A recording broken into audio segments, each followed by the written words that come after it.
तो हमारा पहला क्वेश्चन है मुगल इंडिया के बारे में, जो जागीरदार और ज़मींदार के डिफरेंस के बारे में पूछा गया है कि जागीरदार जो थे वो लैंड असाइन, जो भी लैंड असाइन लैंड के होल्डर्स थे, और वहाँ पे वो जुडिशियल और पॉलिसीज ड्यूटी को परफॉर्म करते थे, और ज़मींदार थे उनको रेवेन्यू राइट्स दिए गए थे, बाकी कोई और ड्यूटी उनको असाइन नहीं की गई थी। और दूसरा दूसरा जो सेंटेंस है उसमें कहा गया है कि जो जागीरदार थी उनके लैंड असाइनमेंट्स थे वो वंशानुगत थे, और जो जमींदार थे उनके रेवेन्यू राइट्स वंशानुगत नहीं थे। तो कौन सा सही होगा, यहाँ पूछा गया है कौन सा सही है। चलिए, इसमें एक भी सही नहीं है, ठीक है, तो आंसर होगा हमारा डी। चलिए, दूसरा क्वेश्चन पूछा गया है with reference to land reforms in independent India, मतलब लैंड रिफॉर्म्स के बारे में कौन सा सेंटेंस सही है, ठीक है। तो इसमें आएगा कि जो पहला था कि ceiling laws were aimed at family holdings not individually, मतलब जो सीलिंग लॉ थे वो फैमिली होल्डिंग से जो उनसे ताल्लुक रखते थे, ठीक है। और दूसरा जो सेंटेंस है उनका ये है कि लैंड रिफॉर्म्स का मेजर जो गोल था वो क्या था कि जो सब लोगों को, जो भी लैंडलेस लोग हैं उनको एग्रीकल्चरल लैंड प्रोवाइड कराना। जो उसके बाद का सेंटेंस है कि जो कैश क्रॉप्स का जो, मतलब जो लैंड रिफॉर्म्स है उसके बाद कैश क्रॉप्स का जो भी कल्टीवेशन था वो बढ़ गया, ठीक है। और जो जो जो चौथा सेंटेंस है उसमें कहा गया है कि जो सीलिंग लिमिट्स थे उसमें कोई एग्जेम्पशन नहीं दिया गया था, ठीक है। तो उसमें जो आंसर है वो होगा बी, कि उसका मेन एम था कि सब लोगों को, जो भी लैंडलेस लोग हैं उनको प्रोवाइड कराना, जो भी कल्टिवेबल लैंड है वो। अब उसके बाद आता है ग्लोबल कॉम्पिटिटिवनेस रिपोर्ट, कौन पब्लिश करता है, वो पब्लिश करता है वर्ल्ड इकोनॉमिक फोरम, ठीक है। चलिए, अब आता है चार्टर एक्ट ऑफ 1813, उसमें क्या गया है कि ये जो उसकी जो ईस्ट इंडिया कंपनी की ट्रेड मोनोपोली थी उसको ख़त्म कर दिया। हाँ, बजाय जो कि टी, मतलब चाय का ट्रेड था, और ट्रेड विद चाइना, जो चाइना का ट्रेड था, उसके सिवाय जो भी ट्रेड मोनोपोली थी वो ख़त्म कर दी। दूसरा है कि जो ब्रिटिश क्राउन की सोवरेनिटी है वो उन्होंने स्थापित की, मतलब उसने अब क्या बोला कि जो ब्रिटिश क्राउन है वो सोवरेन होगा, जो भी इंडिया की टेरिटरी से जो कंपनी ने जो जो इंडियन टेरिटरीज कंपनी द्वारा रखी गई है, ठीक है, मतलब कंपनी के कब्जे में है जो भी इंडियन टेरिटरीज, उस पर अब से ब्रिटिश क्राउन का राज होगा। उसके बाद तीसरा सेंटेंस है कि ब्रिटिश पार्लियामेंट अब से इंडिया के रेवेन्यू को कंट्रोल करेगा। कौन सा सही होगा इसमें? चलिए,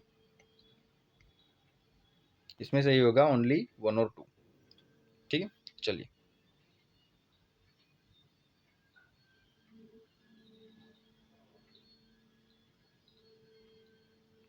अब पांचवा क्वेश्चन है स्वदेशी मूवमेंट के बारे में। उसमें उसके उसके बारे में करेक्ट सेंटेंस बोला जाए। एक मिनट, पांचवा सेंटेंस है स्वदेशी मूवमेंट के बारे में। उसमें कहा गया है कि जो जो इंडिजीनियस आर्टिसन क्राफ्ट थे उसका रिवाइवल हुआ उसके बाद, जो स्वदेशी मूवमेंट्स थी उसके बाद, ठीक है। और दूसरा सेंटेंस है कि national council of education was establish, मतलब उसकी स्थापना की गई थी एज ए पार्ट ऑफ, मतलब एक स्वदेशी मूवमेंट के एक भाग के रूप में, ठीक है। तो हाँ, इस ये दोनों क्वेश्चन सही हो गए, ये दोनों आंसर, ये दोनों सेंटेंस सही है। चलिए, अब आता है जो जो मूवमेंट्स थी और उसके लीडर्स, उसके बारे में। All India anti touchability league, तो उसमें महात्मा गांधी थे, सही है वो, ठीक है। अब आता है ऑल इंडिया किसान सभा, स्वामी सहजानंद सरस्वती, हाँ वो भी सही है। अब ये मॉडर्न इंडिया, ये जो ऑल इंडिया किसान सभा है उसमें क्या, उसमें ये दोनों दिए गए हैं, ठीक है। अब आता है सेल्फ रिस्पेक्ट मूवमेंट, उसमें तीसरा ईवी रामास्वामी नायकर, तो ये भी सही है, मतलब तीनों सही है, ठीक है। तो इसका आंसर होगा बी। चलिए, अब है कौन सी हड़प्पन साइट नहीं है, ये क्वेश्चन भी अच्छा क्वेश्चन है। तो उसका आंसर होगा जो सौ गौरा था वो, तो मतलब 7 का क्वेश्चन होगा सौ गौरा। अब आता है 8th क्वेश्चन कि रन्यो अशोका ऐसा कौन से पोर्ट्रेट पे लिखा गया है, मतलब जो भी जो स्टोन पोर्ट्रेट था अशोका का, ऐसा कौन सा स्टोन पोर्ट्रेट है जिसपे जो जो जो मतलब जो किंग अशोका है, मतलब रन्यो अशोका ऐसा मेंशन किया गया है, वो है जो कंगना हाली जो पोर्ट्रेट है, जो स्टोन पोर्ट्रेट, उसमें लिखा गया है ऐसा, ठीक है। चलिए, अब 9th क्वेश्चन है कि जो महायाना बुद्धिज्म के कौन से जो फीचर्स है उसके बारे में पता जो कहा गया है कि पहला है कि डेइफिकेशन ऑफ बुद्धा, मतलब बुद्ध को एक मतलब एक देवता के रूप में माना जाना।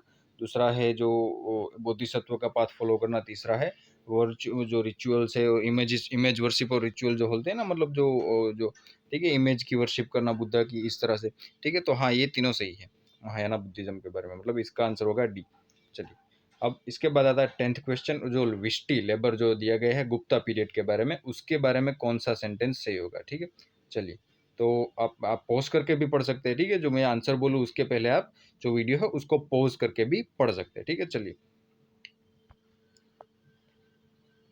तो ये था एक, मतलब इसके बारे में ये सही है ए, मतलब ये था एक तरह का जो एक टैक्स था। ठीक है, कि लोगों को ये करना पड़ता था, मतलब उसके मतलब लोग अपनी सेवाएं देते थे, और इसके कारण जो जो स्टेट था उसको रेवेन्यू मिलती थी। ठीक है, चलिए,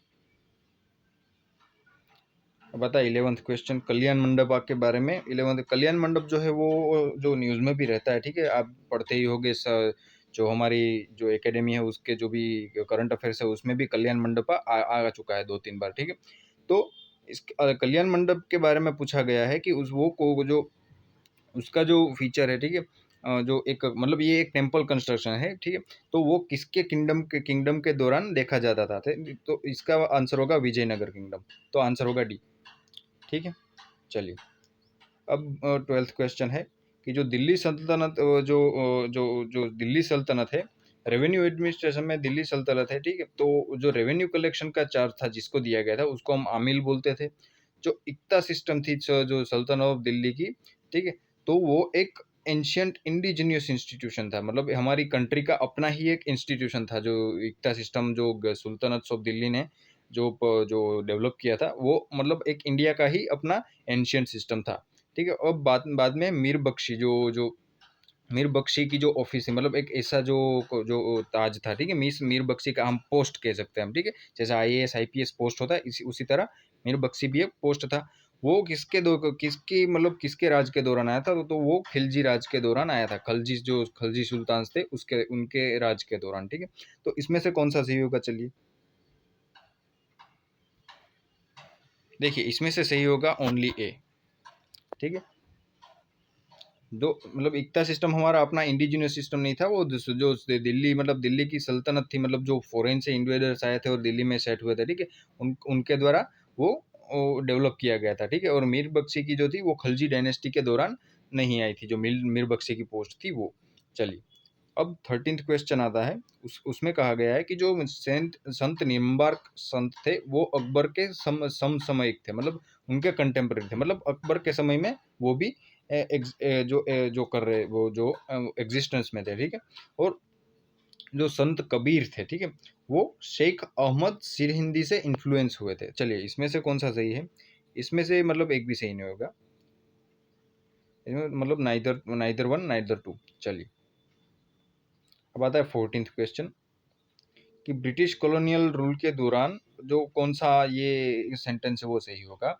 कि महात्मा गांधी थे, उन्होंने एक अच्छा रोल निभाया था, जो इंडेंचर्ड लेबर होता था उसको एबोलिश करने के लिए, मतलब उसको हटाने के लिए उन्होंने मतलब अच्छा सा प्रयास किया था, मतलब वो मतलब उसमें उन्होंने एक अच्छा रोल प्ले किया था।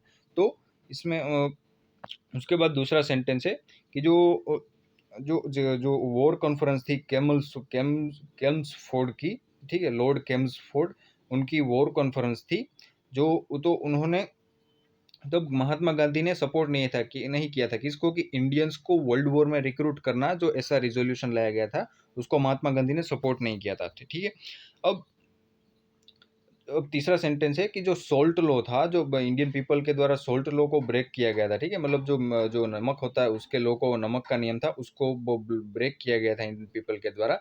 उसके बाद इंडियन नेशनल कांग्रेस को इलीगल घोषित कर दिया गया था। ठीक है, तो अब इसमें से कौन सा सही होगा। चलिए, आप पॉज करके भी देख सकते हो। देखिए, इसमें से सही होगा बी, पहला और तीसरा ही सही है। ठीक है, दूसरा सही नहीं है। चलिए, अब अब आता है 15th क्वेश्चन, उसमें जो जो पर्सन दिए गए और उसके द्वारा जो जो पोस्ट की गई थी, मतलब उनका जो पोस्ट था उसके बारे में भी दिया गया कि जो तेज बहादुर सप्रू जी थे, वो ऑल इंडिया लिबरल फेडरेशन के प्रेसिडेंट थे। केसी नियोगी थे, वो कॉन्स्टिट्यूएंट असेंबली के मेंबर थे। जो पीसी जोशी थे, वो जनरल सेक्रेटरी को मतलब कम्युनिस्ट पार्टी ऑफ इंडिया के जनरल सेक्रेटरी थे। उसमें इस ये को मतलब ये जो पेयर दी गई है उसमें से कौन सा सही है, ठीक है, ये हमें अब हमें चूज करना है। तो देखिए इसमें से सभी सही है, ठीक है, इसमें इसका आंसर है डी। चलिए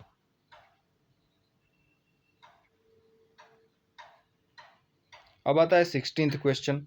अब इसमें मियाँ तानसेन के बारे, जो तानसेन थे जो अकबर के कोर्ट में थे, उसके उनके बारे में अब कौन सा क्वेश्चन सही नहीं है, कौन सा मतलब नॉट करेक्ट दिया गया है, कौन सा सही नहीं है। चलिए, तो इसमें सही नहीं है कि जो तानसेन का टाइटल था वो अकबर के द्वारा दिया गया था, नहीं ये सही नहीं है। बाकी जो है वो सभी सही है। मतलब तानसेन ने ध्रुपद, जो हिंदू गॉड्स थे और गॉडेसेस थे, उनके ऊपर ध्रुपद जो थे वो जो कंपोज किए थे।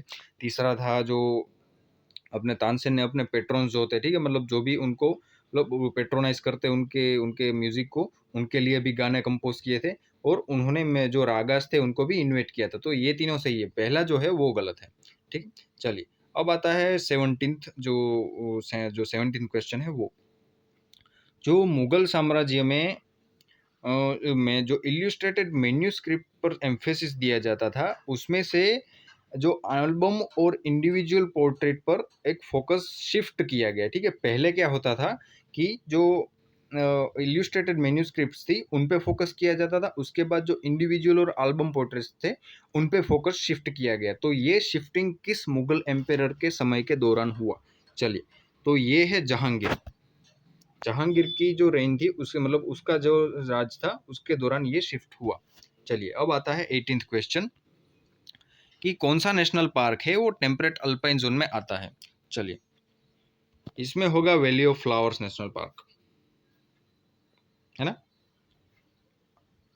अब आपका आपका होमवर्क ये है कि वैली, ये जो चारों नेशनल पार्क है, Manas national park, Namdapha national park, Neora valley national park और valley of flower national park, किस किस स्टेट में जो मतलब आपको गूगल मैप से देखना है कि वो कौन से स्टेट में स्थित है, ठीक है। ये आपका होमवर्क है आज का। चलिए अब आता है अटल इनोवेशन मिशन किसके अंदर सेटअप किया गया है? क्या वो department of science and technology मतलब डीएसटी के अंदर सेटअप किया गया, मिनिस्ट्री ऑफ लेबर और एम्प्लॉयमेंट के दौरान के अंदर सेटअप किया गया, नीचे सेटअप किया गया है, नीति आयोग के नीचे सेटअप किया गया है, या एमएसडीई मतलब ministry of skill development and entrepreneurship के नीचे सेटअप किया गया है? तो इसमें सही आंसर होगा सी, नीति आयोग के नीचे, ठीक है। चलिए अब 21 जून, ये थोड़ा साइंटिफिक क्वेश्चन आ गया, ये तो आप समझ ही सकते हो, मतलब अगर आपने एनसीईआरटीज पढ़ी होगी तो आपको पता चल जाएगा कि 21 जून के दौरान सन होता है वो कहाँ पे होता है, ठीक है।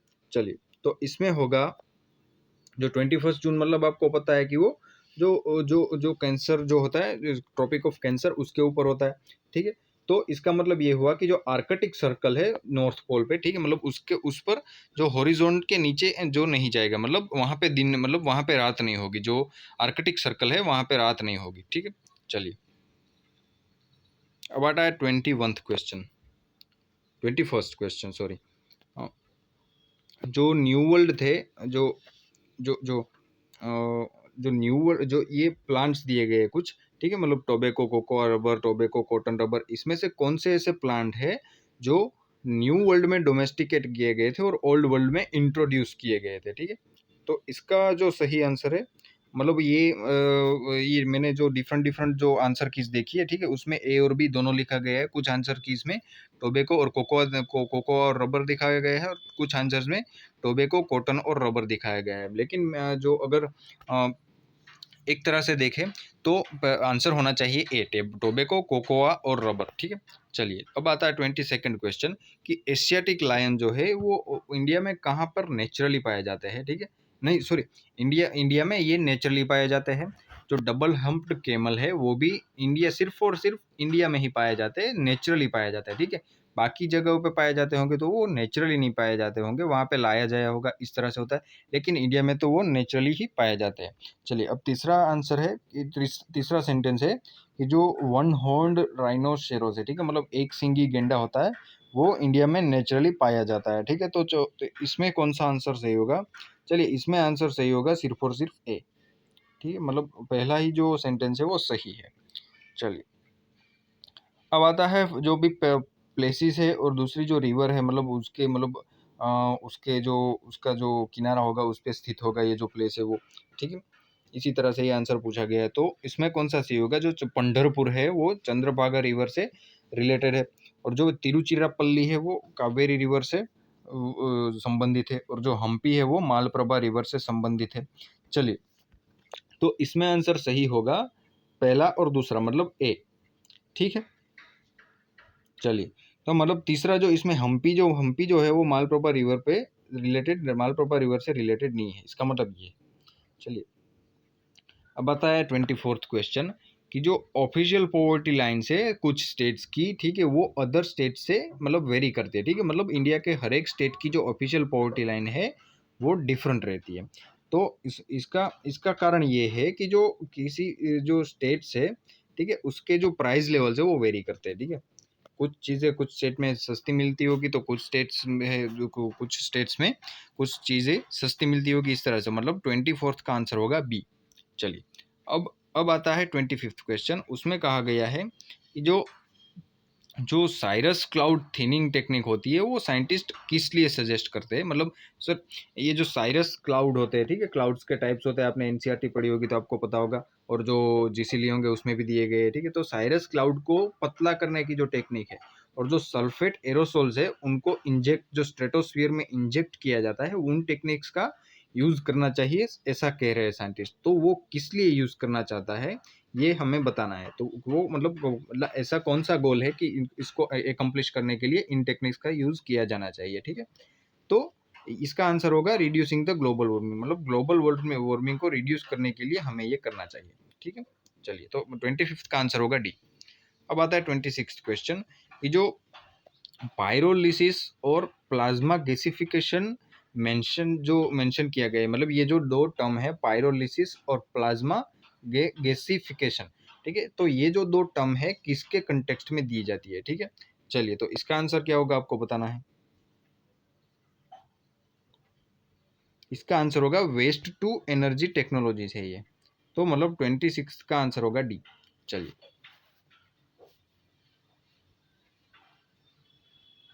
अब 27th क्वेश्चन के बारे में बात करें कि जो अगस्त्य माला बायोस्फीयर रिजर्व है, ठीक है, उसमें कौन कौन से जो जो भी जो वाइल्ड लाइफ सेंचुरीज है, रिजर्व है, वो कौन कौन से है उसके अंदर, मतलब उसके अंदर कौन कौन से है, ठीक है। तो उसमें आएगा आंसर ए कि जो नैयार है, पेपारा, जो और जो शेंडुरनी वाइल्ड लाइफ सेंचुरीज है, कलक्कड़ मंदुनाथुराई टाइगर रिजर्व है, तो ये सब जो है अगस्त्यमलाई बायोस्फीयर रिजर्व है उसके अंदर है। चलिए, अब स्टेटमेंट दिया गया है, जो उसमें से करेक्ट स्टेटमेंट्स हमें चूज करने हैं कि जो कुछ टर्टल्स की स्पीशीज होती है, ठीक है, सम स्पीशीज, मतलब हर एक स्पीशीज नहीं, सम स्पीशीज होती है वो टर्टल्स की, वो हर्बीवोरस है। जो फिश की कुछ स्पीशीज है वो हर्बीवोरस है। कुछ जो मराइन मैमल्स होते हैं, उसकी मराइन मैमल्स में होते हैं, उसकी जो कुछ स्पीशीज है वो भी हर्बीवोरस है। और जो स्नेक्स होते हैं, ठीक है, मतलब स्नेक्स की कुछ स्पीशीज जो होती है वो विविपेरस है। विविपेरिटी का आपने कंसेप्ट पढ़ा है जो इकोलॉजी में आता है, ठीक है। चलिए, तो इसमें कौन सा सही होगा? इसमें सही होगा चारों, ये चारों सही है, ठीक है। चलिए, अब आता है 29th क्वेश्चन कि ब्लू फिंड महासेर वो कावेरी नदी में नेचुरली पाया जाता है। इरावाड़ी डॉल्फिन है वो चंबल रिवर में नेचुरली पाई जाती है। जो रस्टी स्पॉटेड कैट होता है वो ईस्टर्न घाट्स में पाया जाता है। तो इसमें कौन सा सही होगा? देखिए, इसमें सही होगा 1 और 3 ओनली, मतलब पहला और तीसरा है वही सही है, ठीक है। चलिए,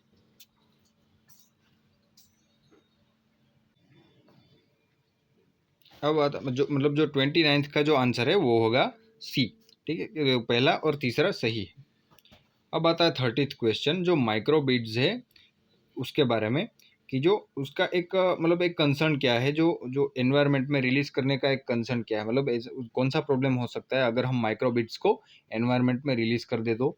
चलिए, तो इसका आंसर होगा ए कि जो मराइन इकोसिस्टम्स है उनके लिए ये हार्मफुल रहता है, ठीक है। चलिए, तो मतलब 30th का आंसर होगा ए। अब आता है 31st क्वेश्चन कि जो हिमालयन नेटल है उसके बारे में ये जो उसके बारे में ये क्वेश्चन है कि जो हमारी कंट्री में एक ज़्यादा अवेयरनेस बढ़ रही है किसके बारे में, जो हिमालयी या नेटल है उसके बारे में।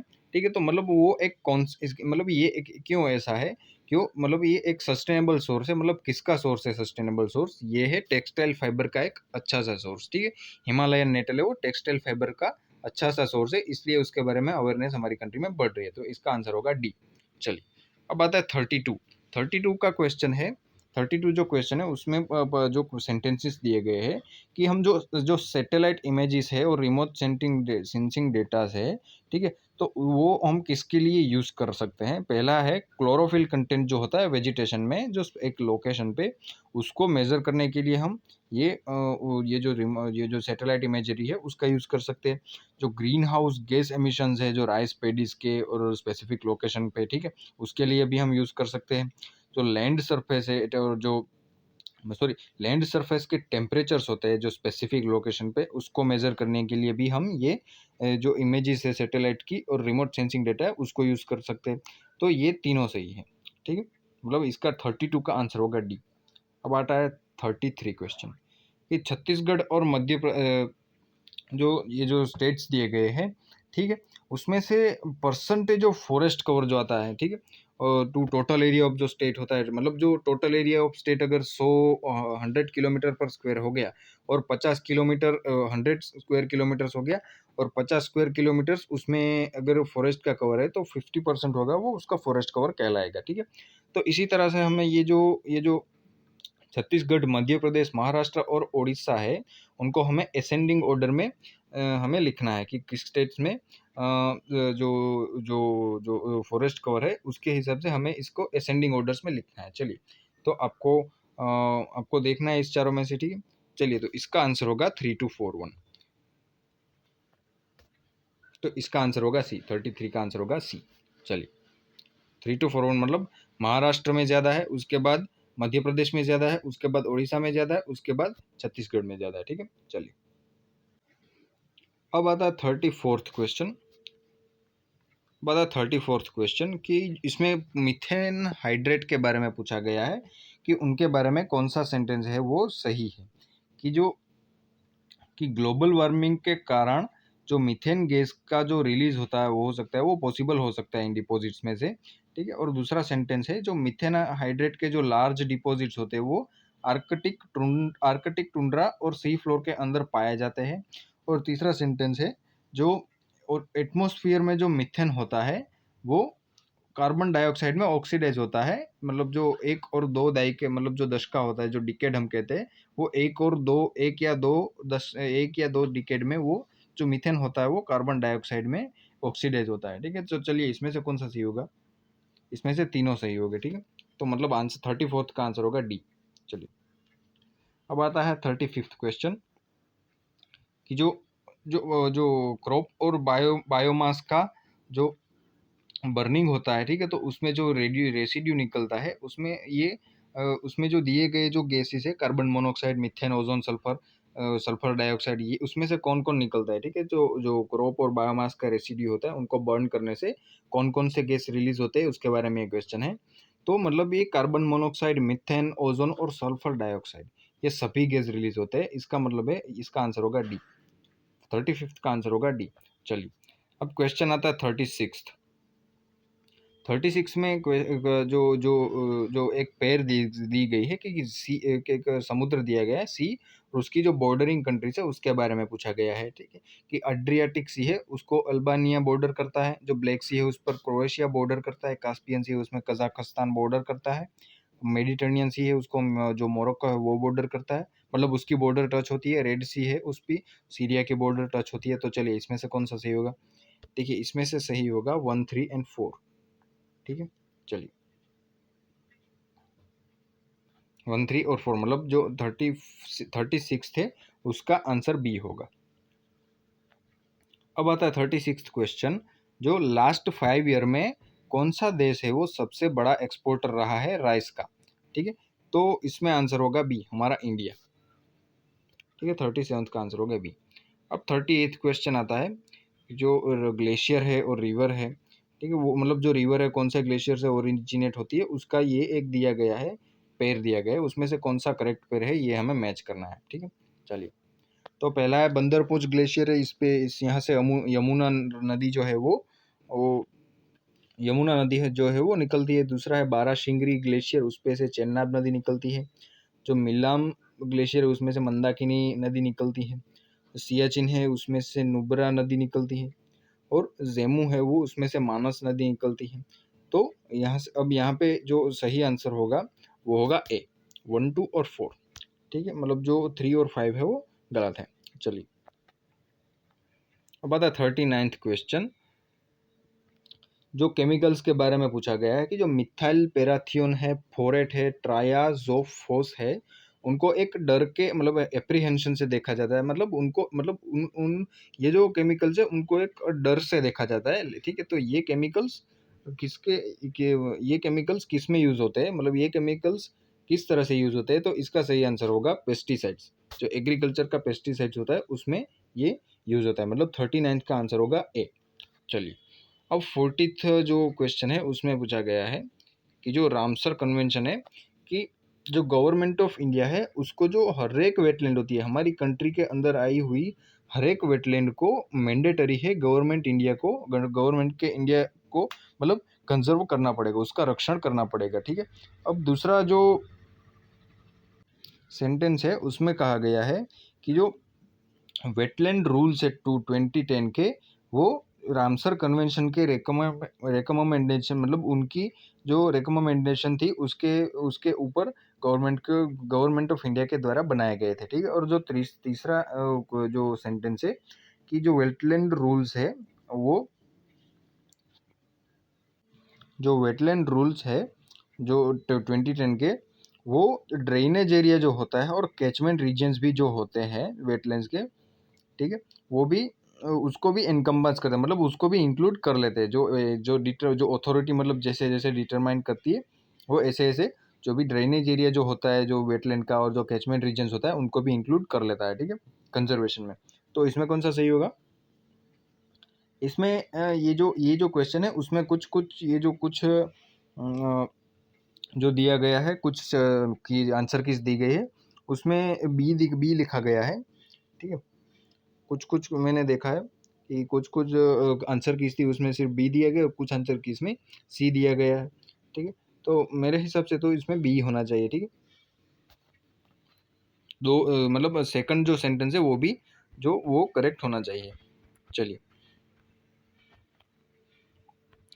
अब जो सेंटेंसेस दिए गए 41th क्वेश्चन में कि जो एग्रीकल्चर सॉइल होती है, पहला सेंटेंस है कि जो एग्रीकल्चर सॉइल होती है वो नाइट्रोजन ऑक्साइड एनवायरनमेंट में रिलीज करती है।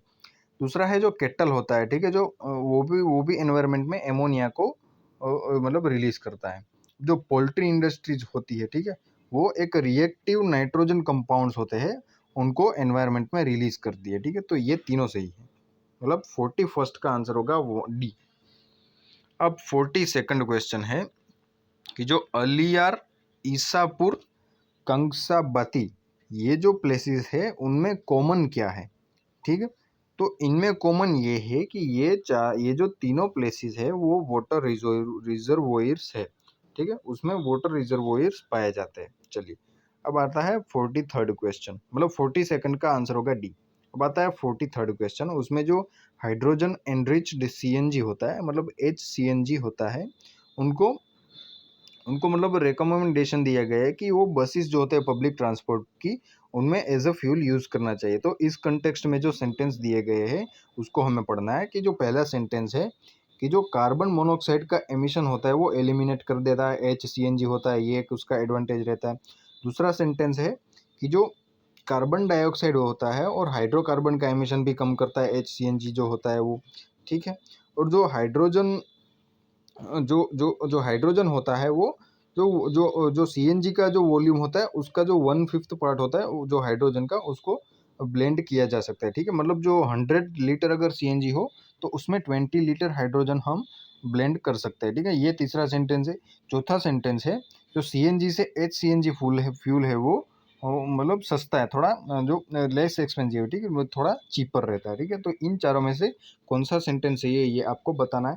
ठीक है, तो इसमें आंसर होगा बी, दूसरा और तीसरा।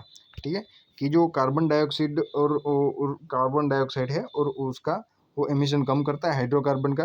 ठीक है, और जो हाइड्रोजन होता है वो 1/5 वॉल्यूम तक ब्लेंड किया जा सकता है। ठीक है, तो इसका जो 43 है उसका आंसर होगा बी। चलिए, अब आता है 44th क्वेश्चन। क्लाउडी नाइट जो होती है उसमें ड्यू ड्रॉप्स फॉर्म नहीं होते। ठीक है, जो 44th क्वेश्चन, तो मतलब ये एक थोड़ा साइंटिफिक क्वेश्चन है, आपने एनसीईआरटी भी पढ़ी होगी तो भी आपको ये पता चल सकता है। ठीक है, चलिए, तो इसमें आंसर होता है बी, कि जो क्लाउड्स होते हैं वो अर्थ का जो रेडिएशन होते हैं उसको रिफ्लेक्ट कर देता है। ठीक है, मतलब जो अर्थ का रेडिएशन होता है वो अवकाश में नहीं पहुंच स्पेस में नहीं पहुंच सकता। जो क्लाउड्स होते हैं वो उसको जो मतलब जो रिफ्लेक्ट कर देंगे, ठीक है, वापस भेज देंगे, इसीलिए जो ड्यू ड्रॉप्स फॉर्म नहीं हो सकते क्लाउडी नाइट पे।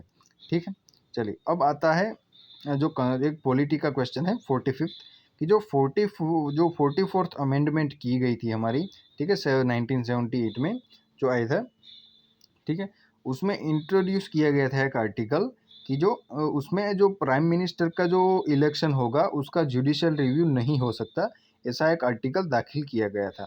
ठीक है, अब आता है दूसरा सेंटेंस, कि जो 19th जो अमेंडमेंट थी उसको सुप्रीम कोर्ट के द्वारा कैंसिल रिपील कर दिया गया था, मतलब उसको अनकॉन्स्टिट्यूशनल ठहराया गया था। ठीक है, क्योंकि मतलब उसका कारण ये दिया गया था कि जो जुडिशियरी की इंडिपेंडेंस है उसको वो वायोलेट करता है, मतलब जो 99th अमेंडमेंट है वो। तो चलिए, इसमें से कौन सा आंसर सही होगा? उसमें सही होगा ओनली 2, मतलब जो दूसरा है। ठीक है, जो दूसरा सेंटेंस है वो सही है। चलिए, पहला सेंटेंस सही नहीं है। चलिए, अब आता है 46 क्वेश्चन, कि जो जज और जो जज होते हैं सुप्रीम कोर्ट की, ठीक है, तो उनकी जो उनको इम्पीच करना, उनको अपने पद से हटाने की जो मोशन होती है, ठीक है, जो इम्पीच करने की मोशन होती है, ठीक है, उसको जो लोकसभा के स्पीकर होते हैं उनके द्वारा रिजेक्ट नहीं किया जा सकता। ठीक है, मतलब उसके जो जजिस इंक्वायरी एक्ट है 1968 का, उसके तहत जो स्पीकर होते हैं, ठीक है, वो इस मोशन को रिजेक्ट नहीं कर सकते।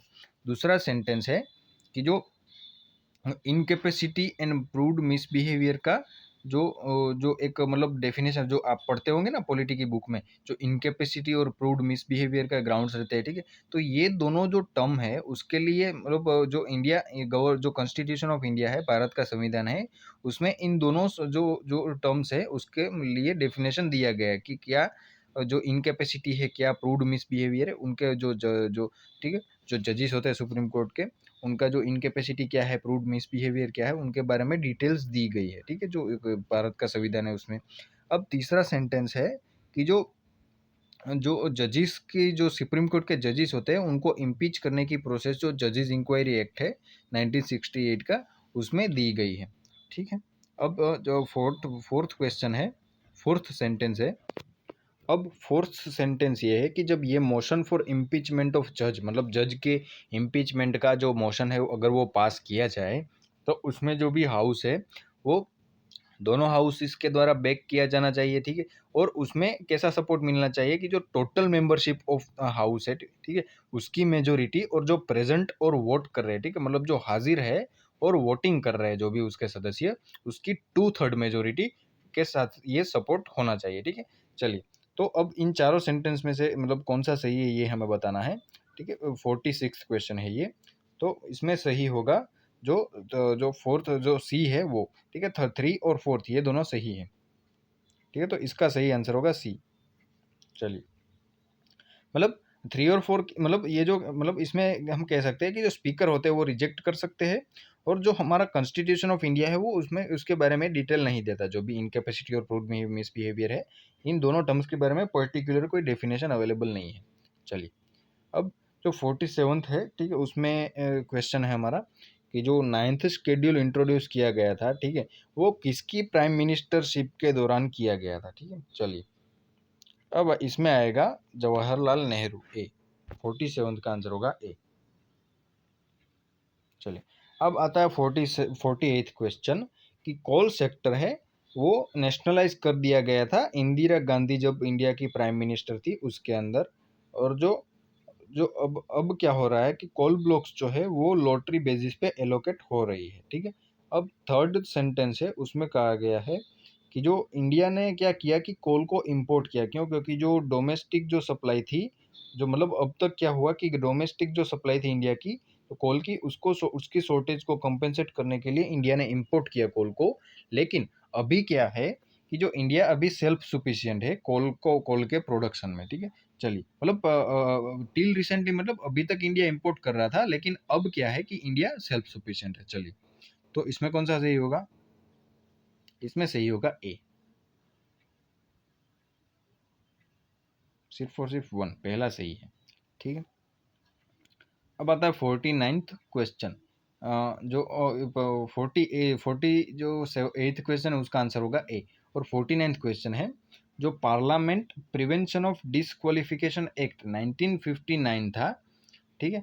तो वो एग्जेम्प्ट करता है, मतलब ऐसी को कुछ कुछ पोस्ट होती है, ठीक है? मतलब उसको एग्जेम्प्ट करता है जो डिसक्वालिफिकेशन से, एक जिसका जो ग्राउंड होता है वो ऑफिस ऑफ प्रॉफिट होता है, ठीक है? जो ऑफिस ऑफ, मतलब जो ऑफिस ऑफ प्रॉफिट का ग्राउंड होता है जो डिसक्वालिफिकेशन का, इससे कुछ कुछ पोस्ट ऐसी है जिसको ये जो पार्लियामेंट का एक्ट है प्रिवेंशन ऑफ डिसक्वालिफिकेशन एक्ट, वो एग्जेम्प्ट कर देता है, ठीक है? मतलब कुछ कुछ जो ऐसी जो जो ऑफिस होती है जिसमें ऑफिस ऑफ प्रॉफिट अगर इसका एक एलिमेंट देखा जाता है तो भी ये जो पद धारक है उसको डिस्क्वालीफाई नहीं किया जाएगा।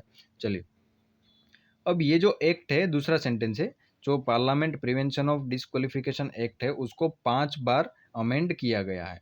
उसके बाद आता है जो थर्ड आता है कि जो जो ऑफिस ऑफ प्रॉफिट का टर्म है वो अच्छे तरीके से हमारे जो संविधान है उसमें डिफाइन किया गया है। चलिए, तो ये 49th का आंसर होगा ओनली ए, कि जो जो पहला और दूसरा सही है, मतलब हमारे जो कंट्री है, मतलब जो हमारी कंट्री का जो कॉन्स्टिट्यूशन है उसमें जो ऑफिस ऑफ प्रॉफिट है उसको डिफाइन नहीं किया गया है, ठीक है? चलिए, अब आता है 50th क्वेश्चन कि जो ट्रांसफर ऑफ ट्राइबल लैंड होता है, जो प्राइवेट पार्टीज को ट्रांसफर, जो ट्राइबल लैंड है उसको ट्रांसफर किया जाता है, ठीक है? उसको नल एंड वॉइड कंसीडर किया जाएगा माइनिंग के लिए। अगर ये ट्रांसफर किया जाता है तो वो नल एंड वॉइड किया जाएगा, ठीक है? तो वो ऐसा हमारे कॉन्स्टिट्यूशन के किस शेड्यूल के अंदर कहा गया है, ठीक है?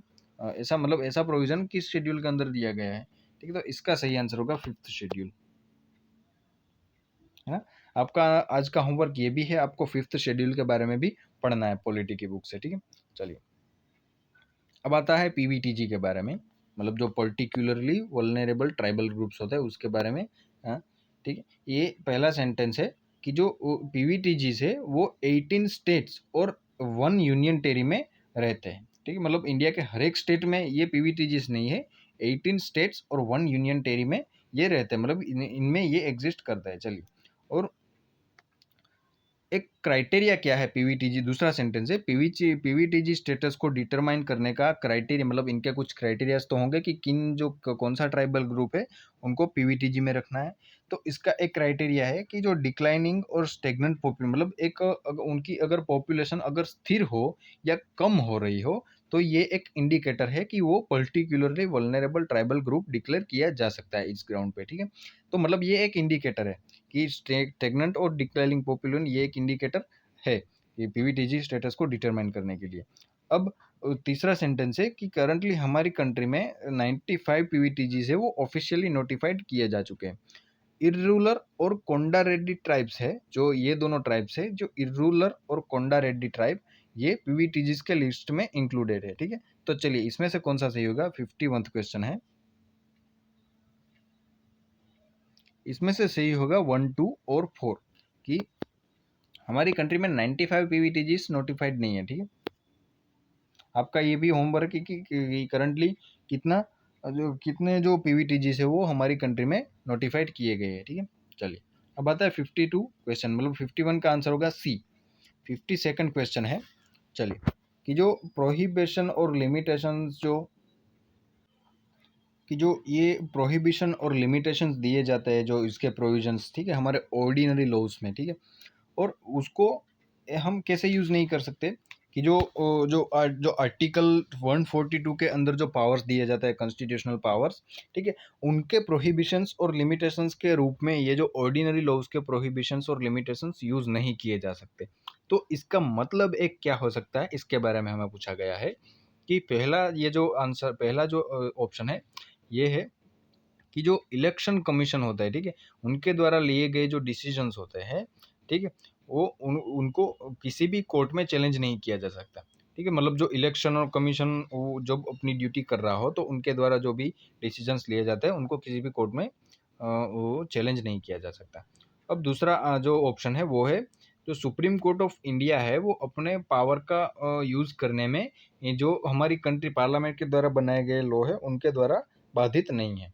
तीसरा जो जो ऑप्शन है वो है कि जो ग्रेव फाइनेंशियल क्राइसिस जो अगर हमारी कंट्री में आ जाए, ठीक है, मतलब कभी भी मतलब ऐसी बहुत बुरी स्थिति उत्पन्न हो जाए, फाइनेंशियल क्राइसिस आ जाए हमारी कंट्री में, तो हमारे जो प्रेसिडेंट है इंडिया के वो फाइनेंशियल इमरजेंसी डिक्लेयर कर सकते हैं विदाउट जो मतलब कैबिनेट को मतलब काउंसिलिंग कैबिनेट को बताए बिना ही वो प्रेसिडेंट ऑफ इंडिया है वो फाइनेंशियल इमरजेंसी डिक्लेयर कर सकते हैं। अब जो चौथा ऑप्शन है वो है कि जो जो जो स्टेट लेजिस्लेचर होता है, ठीक है, मतलब जो विधानसभा होती है, ठीक है, वो यूनियन लेजिस्लेचर के कॉन्करेंस के मतलब वो यूनियन लेजिस्लेचर के साथ कॉन्करेंस किए बिना कुछ ऐसे मैटर्स है, ठीक है, उस पे वो लॉ नहीं बना सकते। तो इसमें सही आंसर होगा बी, कि बी का मतलब ये है, मतलब जो सुप्रीम कोर्ट है वो कंस्ट्रेंट नहीं है, मतलब वो बाधित नहीं है किसी भी जो आपको स्पेशल पावर्स दी जाती है ना आर्टिकल 142 के दौरान, ठीक है। 142 अभी जो अयोध्या का मामला था उसमें भी यूज़ किया गया था सुप्रीम कोर्ट के द्वारा, ठीक है, जो कंप्लीट जस्टिस करने के लिए। तो मतलब जो सुप्रीम कोर्ट है वो अपने पावर्स को यूज़ करने के लिए बाधित नहीं रहती है, जो पार्लियामेंट्री लॉ होते हैं उसके बजाय उसके अंदर भी, ठीक है। चलिए, अब 53rd जो क्वेश्चन है उसमें स्टेटमेंट्स दिए गए हैं कि जो जो जो जो लेजिस्लेटिव असेंबलीज होती है कोई राज्यों की, उसके बारे में स्टेटमेंट्स दिए गए हैं कि जो गवर्नर होते हैं, जो फर्स्ट सेशन होता है, ठीक है, हर साल का जो फर्स्ट सेशन होता है लेजिस्लेटिव असेंबली का, उसमें जो जो गवर्नर होते हैं वो कस्टमरी एड्रेस करते हैं जो मेंबर्स होते हैं उस हाउस के उसको। अब दूसरा सेंटेंस है कि जब किसी भी पर्टिकुलर मैटर पे मतलब कोई ऐसा कोई अगर पॉइंट आ गया कि जिसमें कोई रूल अवेलेबल नहीं है स्टेट लेजिस्लेचर में, तो वो उस मैटर पे लोकसभा का जो रूल है उनको फॉलो करेंगे। चलिए, तो इसमें कौन सा सही होगा? ये जो 53rd क्वेश्चन है उसमें कौन सा सही होगा? इसमें सही होगा पहला ही सिर्फ, मतलब आंसर होगा 53rd का ए। चलिए, अब आता है 54th क्वेश्चन यूनाइटेड नेशंस के बारे में, मतलब उसके जो ऑर्गन्स है उसके बारे में, कि जो 54 का फर्स्ट सेंटेंस है उसमें कहा गया है कि जो जो जो United Nations convention against corruption है, ठीक है, उसमें एक प्रोटोकॉल है कि जो smuggling of migrants by land sea और एयर है, ठीक है, उसके अगेंस्ट में एक प्रोटोकॉल है यूएनसीएसी में, ठीक है। अब दूसरा सेंटेंस है यूएनसीएसी जो है, ठीक है, मतलब ये जो बॉडी है, ये जो ग्लोबल एंटी करप्शन इंस्ट्रूमेंट है, ठीक है, मतलब एक ग्लोबल एंटी करप्शन एक इंस्ट्रूमेंट है कि मतलब ये जो ये पार्टीज के लिए बाध्य है, ठीक है, इसकी जो पार्टीज है वो बाध्य मतलब वो बाइंडिंग है अपनी पार्टीज पे, ठीक है, और ये first ever legally binding instrument है, ठीक है, मतलब ये एक पहला एक ऐसा लीगली बाइंडिंग इंस्ट्रूमेंट है ग्लोबल एंटी करप्शन के लिए, ठीक है। ये जो अपनी पार्टीज है उनको मतलब उनको ये बाइंड करता है, उनके द्वारा जो ऑर्डर्स दिए जाए उनको जो रूल्स जो फॉलो करने पड़ेंगे इसकी जो पार्टीज है, ठीक है, उसके बारे में ये बात करता है। अब जो तीसरा है United Nations convention against transnational organised crime UNTOC, मतलब ये जो यूएनटीओसी है उसका एक हाईलाइट ये बता रहा है कि उसमें एक ऐसा चैप्टर इंक्लूड किया गया है जो जिसका गोल है कि जो राइटफुल ओनर्स थे किसी भी एसेट के, उनको उनसे अगर कोई इलिसिटली ये जो एसेट है वो छीन लिया गया है तो उनको रिटर्न कर देना। एक ऐसा चैप्टर यूएनटीओसी में इंक्लूड किया गया है, ये इसका हाईलाइट है, ठीक है। और जो फोर्थ जो सेंटेंस है जो यूएनओडीसी के बारे में है, United Nations office on drugs and crime, ये यूएनओडीसी है वो करंट अफेयर्स में रहता है, आपने पढ़ा होगा हमारी जो चैनल है उस पे उसके जो करंट अफेयर्स आपको दिए जाते हैं उसमें यूएनओडीसी भी अभी थोड़ा चर्चा में रहता है, ठीक है। तो जो उसमें कहा गया है कि यूएनओडीसी है उसमें एक मैंडेट दिया गया है कि उसके जो मेंबर स्टेट्स है उनको यूएनसीएसी और यूएनटीओसी कि जो United Nations convention against transnational organised crime और United Nations convention against corruption, इन दोनों, ये जो दोनों है यूएनसीएसी ये और यूएनटीओसी, उन दोनों को फॉलो करने के लिए मैंडेट दिया, अपने जो मेंबर स्टेट्स है उनको ये दोनों फॉलो करने होंगे, ऐसा मैंडेट दिया गया है यूएनओडीसी में। ठीक, तो चलिए इसमें से कौन से करेक्ट होंगे ये आपको बताना है। चलिए मतलब तो इसमें सही होगा 2 और 4, मतलब ये जो इसमें 2 और 4 ये सही होगा। ठीक है, तो इसका आंसर होगा सी, 54th का आंसर होगा सी। चलिए अब आता है 55th क्वेश्चन कि जो 1970 का 1927 का जो इंडियन फॉरेस्ट एक्ट है, ठीक है, उसमें जो राइट्स दिए गए हैं उसमें कहा गया है कि जो फॉरेस्ट डिवेलर्स है उनको राइट है जो बाम्बूस, ठीक है, बाम्बूस उगाया जाता है, ठीक है, जो बांस हम कहते हैं उस जो उगाया जाता है फॉरेस्ट एरिया में, उनको उनको गिराने का अधिकार है। ठीक है, राइट टू फेल जो कहा जाता है वो उनके पास उनको दिया गया है 1927 के जो राइट एक्ट है उसमें। अब जो दूसरा सेंटेंस है कि जो उसमें दिया गया है कि bamboo minor forest produce in consider किया जाता है एज पर जो scheduled tribes other traditional scheduled tribes and other traditional forest dwellers recognition of forest right act 2006 के अनुसार, ये जो बाम्बू जो है उसको माइनर फॉरेस्ट प्रोड्यूस कहा जाता है। ठीक है, अब उसी एक्ट के हिसाब से कि जो माइनर फॉरेस्ट प्रोड्यूस है उसका ओनरशिप फॉरेस्ट ड्वेलर को अलाउ किया जाता है। ठीक है, मतलब उसका जो जो माइनर फॉरेस्ट प्रोड्यूस है उसका ओनरशिप है, ठीक है, मतलब जो उसका मालिकी का हक है वो फॉरेस्ट ड्वेलर्स को दिया जाता है। तो चलिए इसमें कौन सा सही होगा जो ऑप्शन है उसमें, तो चलिए इसमें सही होगा जो 55th क्वेश्चन का आंसर होगा बी, 2 और 3। ठीक है, चलिए पहला सही नहीं होगा। अब आता है 56th क्वेश्चन कि एक जो आर्टिकल्स दिए गए हैं उसमें एक एक कौन से आर्टिकल में ये सेफगार्ड दिया गया है कि जो कोई पर्सन है वो अपनी जो चॉइस का पर्सन है उससे मैरी कर सकता है। ये हुआ आर्टिकल नंबर जो 21 जो राइट टू लाइफ होता है उसमें। 56 का आंसर होगा बी। चलिए अब आता है 57th क्वेश्चन जो according to Indian patent act, ठीक है, जो इंडियन पेटेंट एक्ट है उसके हिसाब से, ठीक है, कि जो बायोलॉजिकल प्रोसेस होती है कोई भी सीड को बनाने की कोई बायोलॉजिकल प्रोसेस होती है उसको इंडिया में पेटेंट किया जा सकता है। दूसरा जो सेंटेंस है, ठीक है, उसमें कहा गया है कि इंडिया में कोई भी इंटेलेक्चुअल प्रॉपर्टी अपेलेट बोर्ड नहीं है। तीसरा है कि जो प्लांट वेराइटीज है वो हमारी कंट्री में एलिजिबल नहीं है पेटेंट करने के लिए। चलिए तो इसमें कौन सा सही होगा, जो इसमें सही होगा आंसर नंबर जो सी, मतलब जो तीसरा सेंटेंस है वो ये तीसरा सेंटेंस है वो सही है, पहले दो गलत है। चलिए अब आता है 58th question. Environment protection act है जो 1986 का, वो गवर्नमेंट ऑफ इंडिया को एम्पावर करता है किसके लिए, इसके बारे में मतलब सेंटेंस दिए गए। अब पहला सेंटेंस है इसमें कि जो एनवायरमेंट प्रोटेक्शन की जो प्रोसेस होती है उसमें पब्लिक का पार्टिसिपेशन, और ये पार्टिसिपेशन कौन सी प्रोसीजर से होना चाहिए और कौन सी मैनर में होना चाहिए, इसकी जो रिक्वायरमेंट होती है वो गवर्नमेंट ऑफ इंडिया स्टेट कर सकती मतलब बता सकती है। ठीक है, ये एक मतलब ये पावर दिया गया है प्रोटेक्शन एनवायरमेंट प्रोटेक्शन एक्ट 1968 के 1986 के द्वारा। और दूसरा जो सेंटेंस है कि जो गवर्नमेंट ऑफ इंडिया है वो स्टैंडर्ड्स बना सकती है, मतलब स्टैंडर्ड्स बता सकती है कि जो एनवायरमेंटल पोल्यूटेंट्स होते हैं वेरियस सोर्सेज है जो ये जो रिलीज होते हैं, ठीक है, उसके जो एमिशन होते हैं उसके लिए स्टैंडर्ड बना सकती है, स्टैंडर्ड तय कर सकती है। ठीक है, गवर्नमेंट ऑफ इंडिया। तो चलिए इसमें से ये जो आंसर होगा 58 का आंसर होगा सी, ये दोनों सही है। चलिए अब आता है 59th जो क्वेश्चन है वो कि जो solid waste management rules 2016 of India है उसके हिसाब से कौन सा सेंटेंस सही है। पहला सेंटेंस है कि जो वाटर जनरेटर है, ठीक है, उसको वेस्ट को 5 कैटेगरीज में सेग्रीगेट करना है, मतलब अलग करना है। दूसरा है कि जो रूल्स है जो, ठीक है, जो वो नोटिफाइड अर्बन लोकल बॉडीज है, नोटिफाइड टाउन्स है और इंडस्ट्रियल टाउनशिप्स होते हैं, उनके लिए ही ये रूल एप्लीकेबल होते हैं, ठीक है। और रूल जो होते हैं वो एग्जैक्ट और इलाबोरेट क्राइटेरिया जो होता है उसको प्रोवाइड करते हैं, किसके लिए, कि जो साइट्स होती है, जो लैंडफिल की साइट्स होती है, वेस्ट प्रोसेसिंग की फैसिलिटीज होती है, उसको आइडेंटिफाई करने के लिए ये जो रूल्स है वो एग्जैक्टली जो क्राइटेरिया होता है उसका आइडेंटिफिकेशन का उसको प्रोवाइड करती है। एग्जैक्ट और इलाबोरेट, ठीक है, मतलब आपको इस पे ध्यान देना है।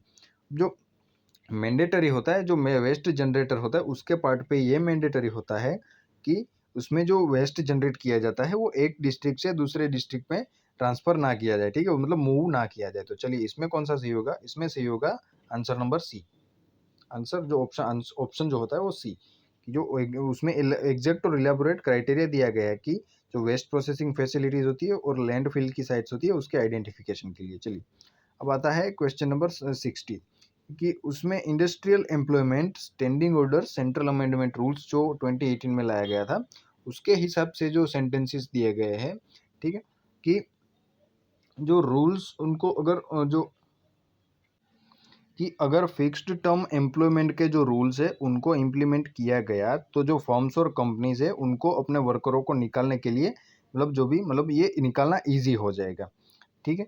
और दूसरा सेंटेंस है कि जब जो टेम्पररी वर्कमैन के अंदर कोई भी जो एम्प्लॉयमेंट दी जाती है तो उस एम्प्लॉयमेंट को टर्मिनेट करने के लिए कोई भी नोटिस नहीं दिया जाएगा, ठीक है। तो चलिए इन दोनों में से सही कौन सा होगा, मतलब आंसर कौन सा सही है, इसमें 60 में आंसर होगा सी, दोनों सही है। चलिए अब आता है 61th क्वेश्चन, कि जो सर्विस एरिया अप्रोच है उसको किसके परव्यू में मतलब किसके अंदर सर्विस एरिया अप्रोच है उसको किसके परव्यू के अंदर जो ऑप्शंस दिए गए हैं उसमें से किसके परव्यू के अंदर इम्प्लीमेंट किया गया है।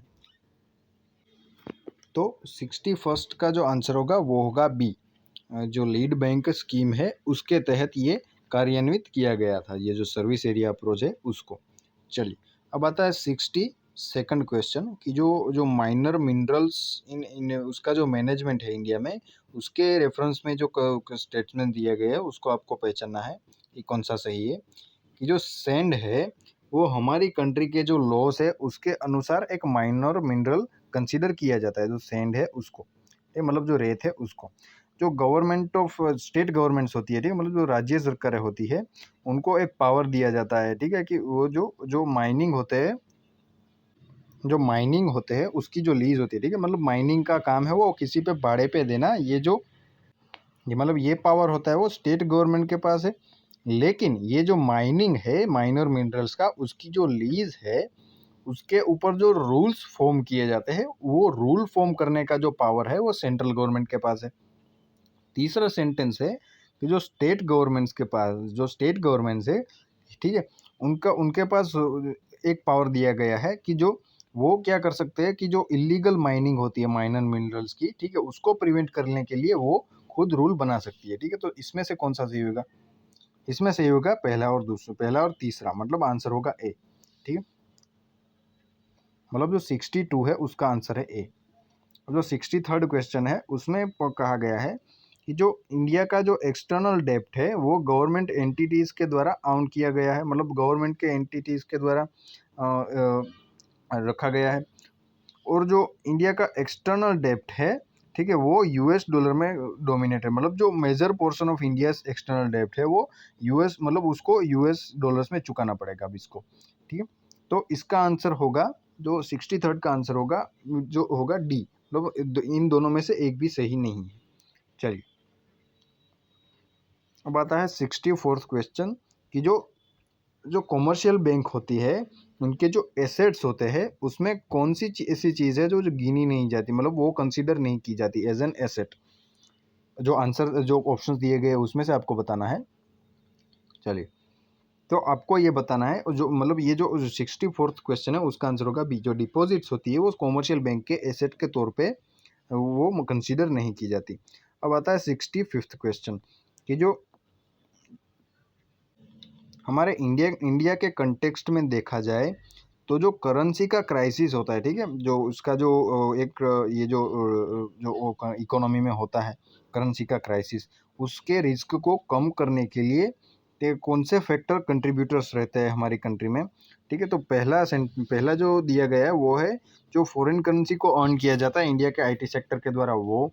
दूसरा है कि गवर्नमेंट के द्वारा जो एक्सपेंडिचर किया जाता है उसको बढ़ाना। तीसरा है जो रेमिटेंसीज है, जो मतलब जो इंडियन वर्कर्स जो बाहर काम कर रहे हैं इंडिया के बाहर, ठीक है, वो जो रेमिटेंसीज भेजते हैं वो। तो चलिए इसमें से कौन सा सही होगा, इसमें सही होगा पहला और तीसरा। तो सही आंसर होगा बी, 65 का सही आंसर होगा बी। चलिए अब आता है 66th क्वेश्चन। अब आता है 66th क्वेश्चन, जिसमें रिकमेंडेशन दिया गया था एक ऐसा कि जो गवर्नर है वो एक एमिनेंट पर्सन होना चाहिए स्टेट्स के आउटसाइड से, ठीक है। मतलब वो जिस स्टेट्स में वो गवर्नर बनेगा उसमें से वो बिलोंग नहीं करना चाहिए। और दूसरा जो रिकमेंडेशन दिया गया था ये रिकमेंडेशन था, जो दूसरा जो जो रिकमेंडेशन दिया गया था कि वो एक डिटेच्ड फिगर होना चाहिए पॉलिटिक्स से। उसका मतलब ये है कि जो मतलब उसका कोई इतना बड़ा पॉलिटिकल लिंक नहीं होना चाहिए, जो उसका मतलब इतना बड़ा कोई पॉलिटिकल कॉन्टेक्ट नहीं होना चाहिए। और तीसरा रिकमेंडेशन ये था कि जो जो उसका जो भूतकाल था उसको रिसेंट भूतकाल में, ठीक है, मतलब हाल ही के भूतकाल में वो पॉलिटिक्स में एक्टिव पार्ट उसने नहीं लिया होगा, तो वो उसी को गवर्नर बनाना चाहिए। तो इसका आंसर होगा सी, 66 का आंसर होगा सी की जो सरकारिया कमीशन है उसमें, ठीक है, उसके द्वारा ये रिकमेंड किया गया था। चलिए अब आता है 67th क्वेश्चन, ठीक है, कि जो रजिस्टर्ड फॉरेन पोर्टफोलियो इन्वेस्टर्स होते हैं, ठीक है। तो जो उसके ये जो रजिस्टर्ड फॉरेन पोर्टफोलियो इन्वेस्टर्स होते हैं वो निम्नलिखित ये जो ऑप्शंस दिए गए हैं उसमें से उनको क्या इश्यू करना होगा ताकि वो इंडिया के स्टॉक मार्केट में एक मतलब ये एक इंडिया के स्टॉक मार्केट में अपना पार्ट वो एक मतलब वो भाग बन सके इंडिया के स्टॉक मार्केट का।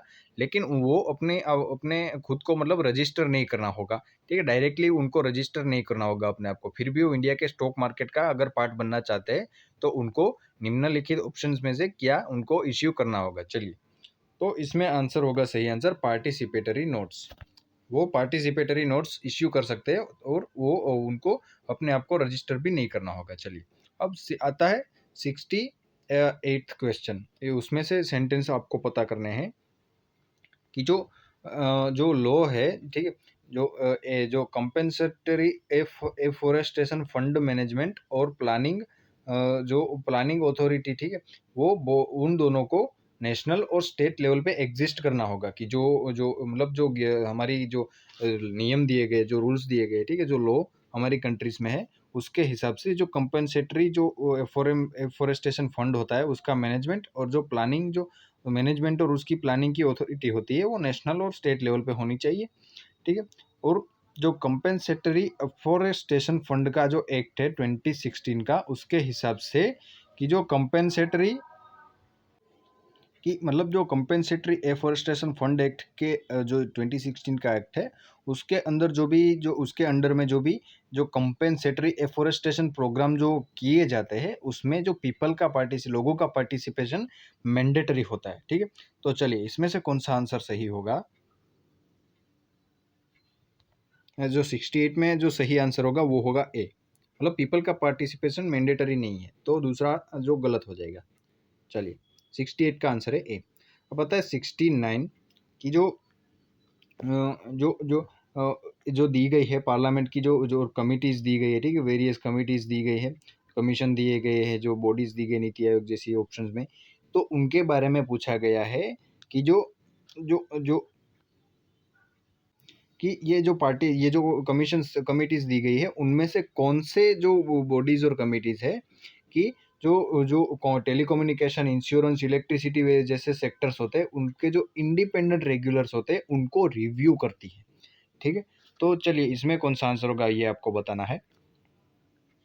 इसमें आंसर होगा पहला और दूसरा कि जो एडॉक कमिटीज़ होती है पार्लियामेंट के द्वारा सेटअप की जाती है और जो डिपार्टमेंट रिलेटेड स्टैंडिंग कमिटीज़ होती है, ये दोनों जो कमिटीज़ होती है वो इस तरह के इंडिपेंडेंट रेगुलेटर्स को रिव्यू करती है। तो इसका आंसर हो जाएगा ए, 69 का आंसर होगा ए।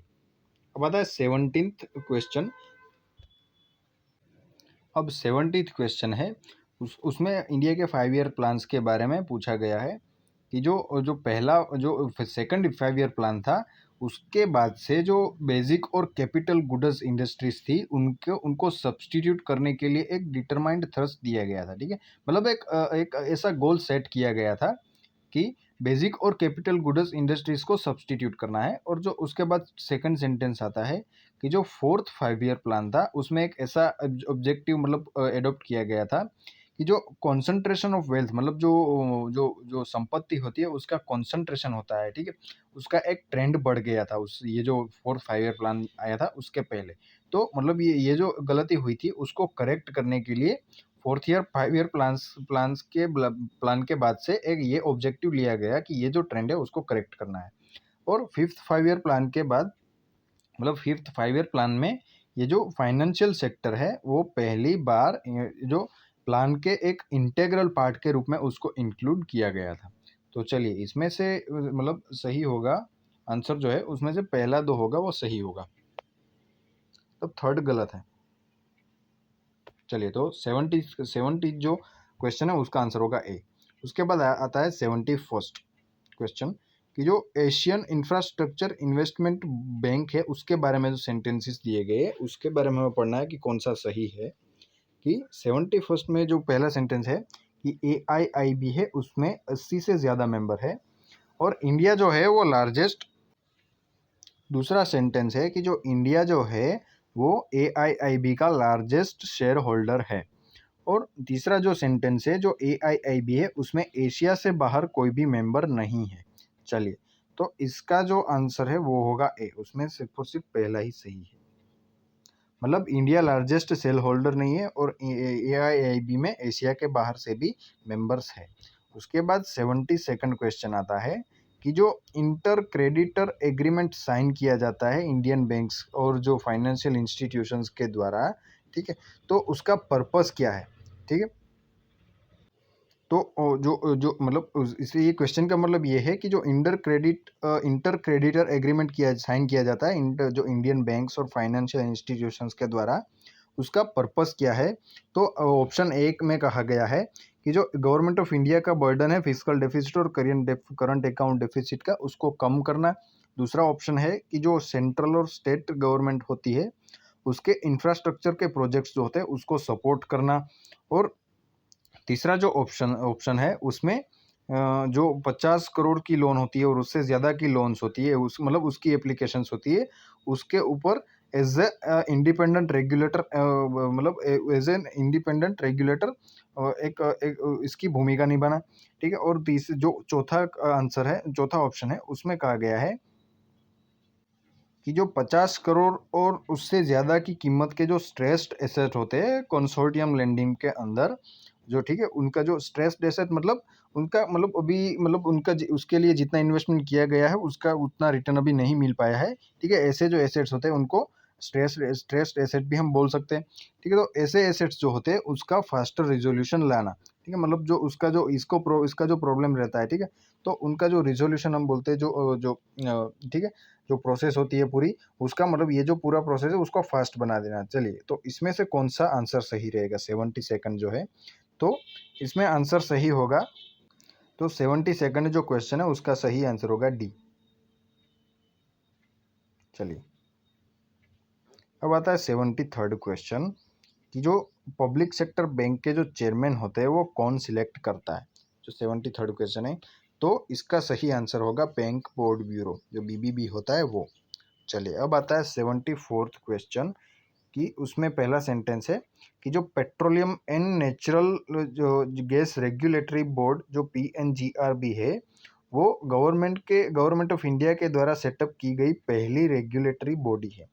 दूसरा सेंटेंस है कि जो PNGRB के जो टास्क दिए गए मतलब उसको जो गोल्स अचीव करने हैं उसमें एक टास्क ऐसा है कि जो गैस के लिए जो मार्केट होता है उसको कॉम्पिटिटिव बनाना।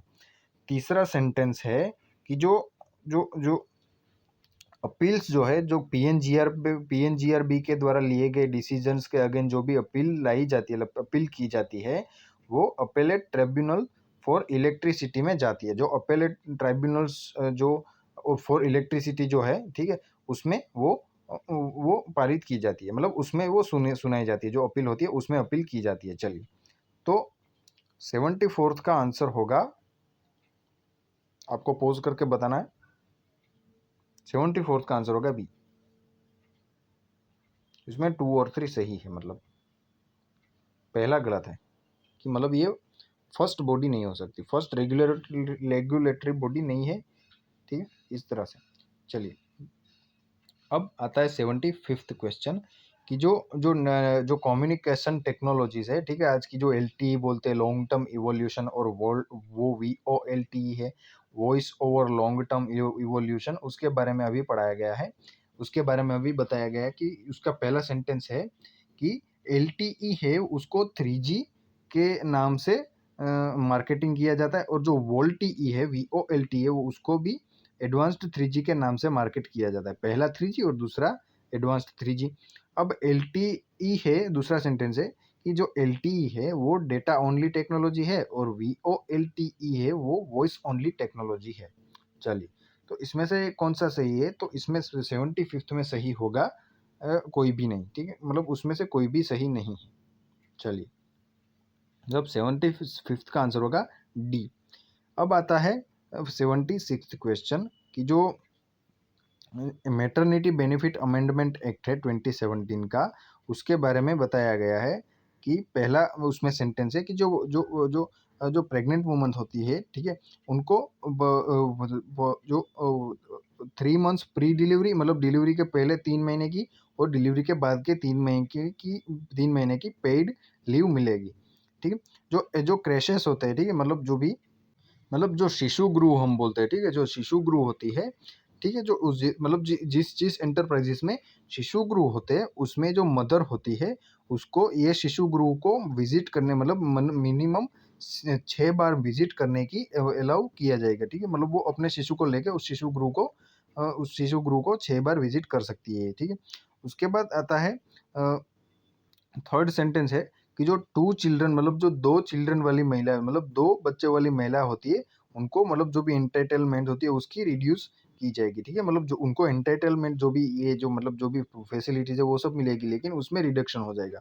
चलिए, इसमें सही होगा, ये जो 76 क्वेश्चन है उसमें जो सही आंसर होगा वो है सी। चलिए, तो मतलब जो थर्ड सेंटेंस है वो एक सही है।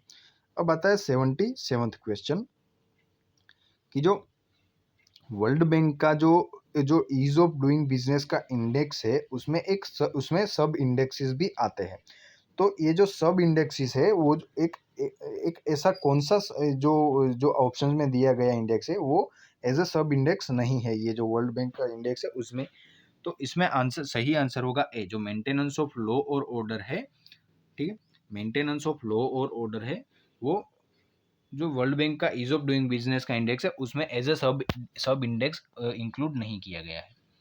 अब आता है 78th क्वेश्चन, उसमें जो इंडिया में जो एक्सटेंडेड प्रोड्यूसर रिस्पॉन्सिबिलिटी इंट्रोड्यूस किया गया था, ठीक है, वो किस में as an important feature introduce किया गया था? ये जो रूल्स दिए गए हैं, ठीक है, ठीक, तो उसमें से कौन सा ऐसा रूल है जिसमें एक्सटेंडेड प्रोड्यूसर रिस्पॉन्सिबिलिटी इंट्रोड्यूस किया गया था? चलिए, तो आपको आंसर बताना है। इसका सही आंसर है, आंसर जो ऑप्शन है C, the e waste management and handling rules 2011। चलिए, अब आता है 79th क्वेश्चन कि जो इकोनॉमिक कॉस्ट होती है, मतलब जो फूड कॉरपोरेशन के पास, मतलब जो फूड कॉरपोरेशन ऑफ इंडिया के पास जो भी फूड ग्रेन्स होते हैं उसकी इकोनॉमिक कॉस्ट होती है, उसमें क्या क्या इंक्लूड होता है? पहला तो होता है मिनिमम सपोर्ट प्राइस, जो MSP होती है। उसके बाद अगर कोई बोनस पे करना हो फार्मर को तो वो भी ऐड होता है। उसके बाद कौन सा ऐड होता है? उसमें सही आंसर होगा सी, जो प्रोक्यूरमेंट, जो इंसिडेंटल्स होते हैं और डिस्ट्रीब्यूशन कॉस्ट जो होती है उसको ऐड किया जाता है इकोनॉमिक कॉस्ट में, ठीक है। चलिए, अब आता है 80th क्वेश्चन कि किसी भी कंट्री के बारे में, अगर मतलब किसी भी कंट्री के कंटेक्स्ट में कि जो एक सोशल कैपिटल है, ठीक है? तो जो सोशल कैपिटल का कंसेप्ट होता है, उसके एज़ अ पार्ट कौन-सा कंसीडर होएगा, जो भी ऑप्शंस है, उसमें से कौन-सा ऑप्शन जो है वो एज़ अ सोशल कैपिटल मतलब जो सोशल कैपिटल के हिस्से के एक भाग के रूप में इसको देखा जाएगा। तो मतलब 80th का आंसर होगा कि जो लेवल ऑफ म्यूचुअल ट्रस्ट और हार्मनी है सोसाइटी में, ठीक है? मतलब जो जो एक सोसाइटी की एक हार्मनी रहती है, ठीक है? और जो म्यूचुअल ट्रस्ट रहता है एक-दूसरे के बारे में, वो एज़ अ सोशल कैपिटल गिना जाता है। मतलब एज़ अ सोशल कैपिटल किसी भी कंट्री में इसको कंसीडर किया जाता है। चलिए, अब आता है जो मतलब 80th का आंसर था डी। अब आता है 81st क्वेश्चन। उसमें पॉलिटी के बारे में क्वेश्चन किया गया है कि जो कॉन्स्टिट्यूशन ऑफ इंडिया है उसके रेफरेंस के अनुसार कि जो भी जो सेंट्रल लॉ होता है, ठीक है, सेंट्रल लॉ होता है उसको कॉन्स्टिट्यूशनली इनवैलिड डिक्लेयर करने के लिए किसी भी हाई कोर्ट के पास ज्यूरिसडिक्शन नहीं है। और दूसरा सेंटेंस है कि जो अमेंडमेंट है किसी भी जो कॉन्स्टिट्यूशन की कोई भी अमेंडमेंट है उसको जो मतलब उस पे क्वेश्चन नहीं किया जा सकता सुप्रीम कोर्ट ऑफ इंडिया के द्वारा। चलिए, तो इसमें से आपको अब आपने अगर अच्छे से पढ़ा होगा जो पॉलिटी, तो आप जाहिर सी बात है बता सकते हैं कि ये दोनों जो स्टेटमेंट्स है वो सही नहीं है। तो 81 का जो आंसर होगा वो होगा डी। ठीक है, ये दोनों सही नहीं है। चलिए, अब आता है 82। ये थोड़ा जो ये इकोनॉमी का क्वेश्चन है 82।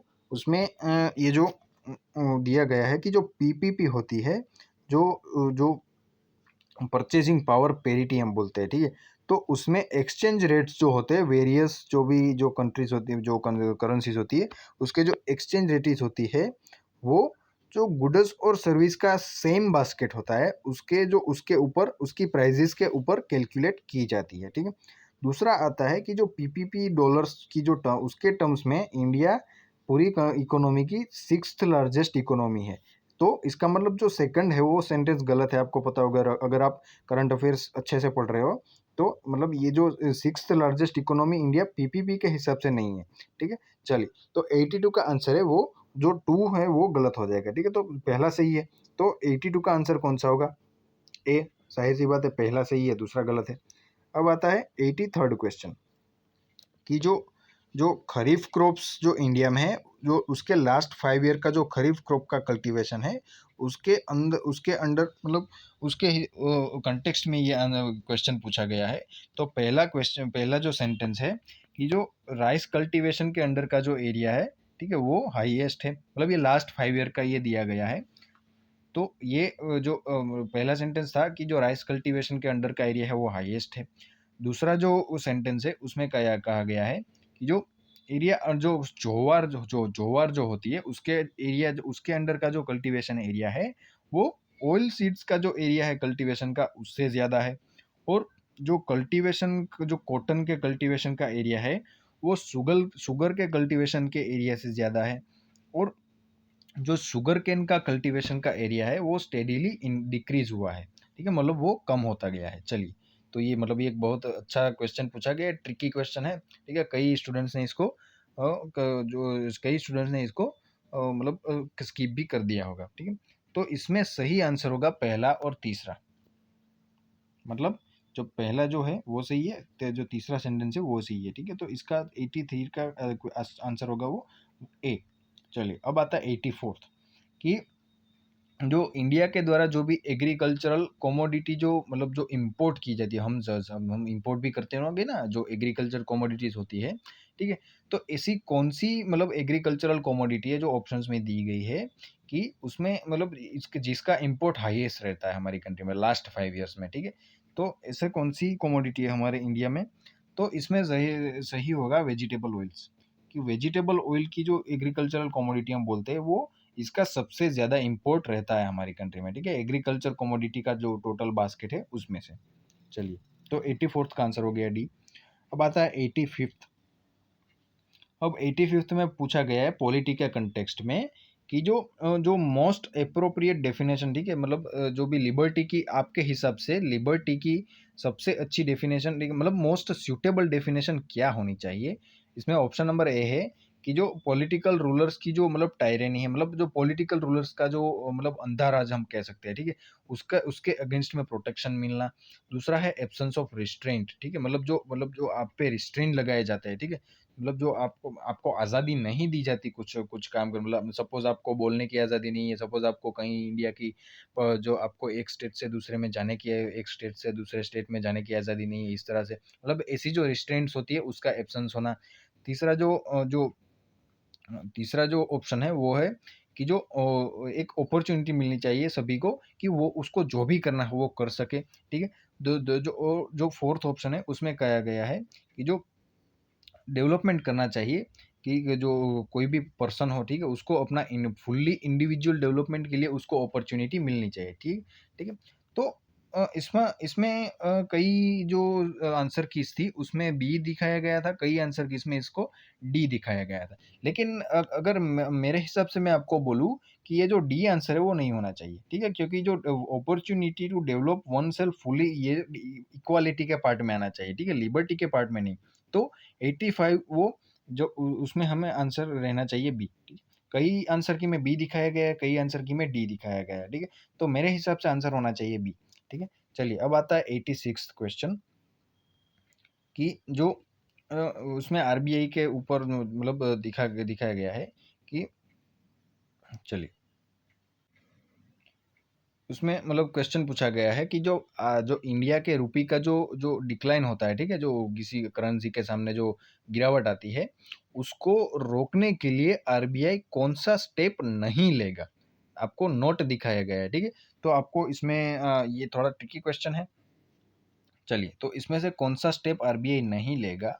इसका मतलब पहला आंसर है कि जो इम्पोर्ट और नॉन एसेंशियल जो नॉन एसेंशियल गुड्स होते हैं ठीक है? उसको कर्ब करना,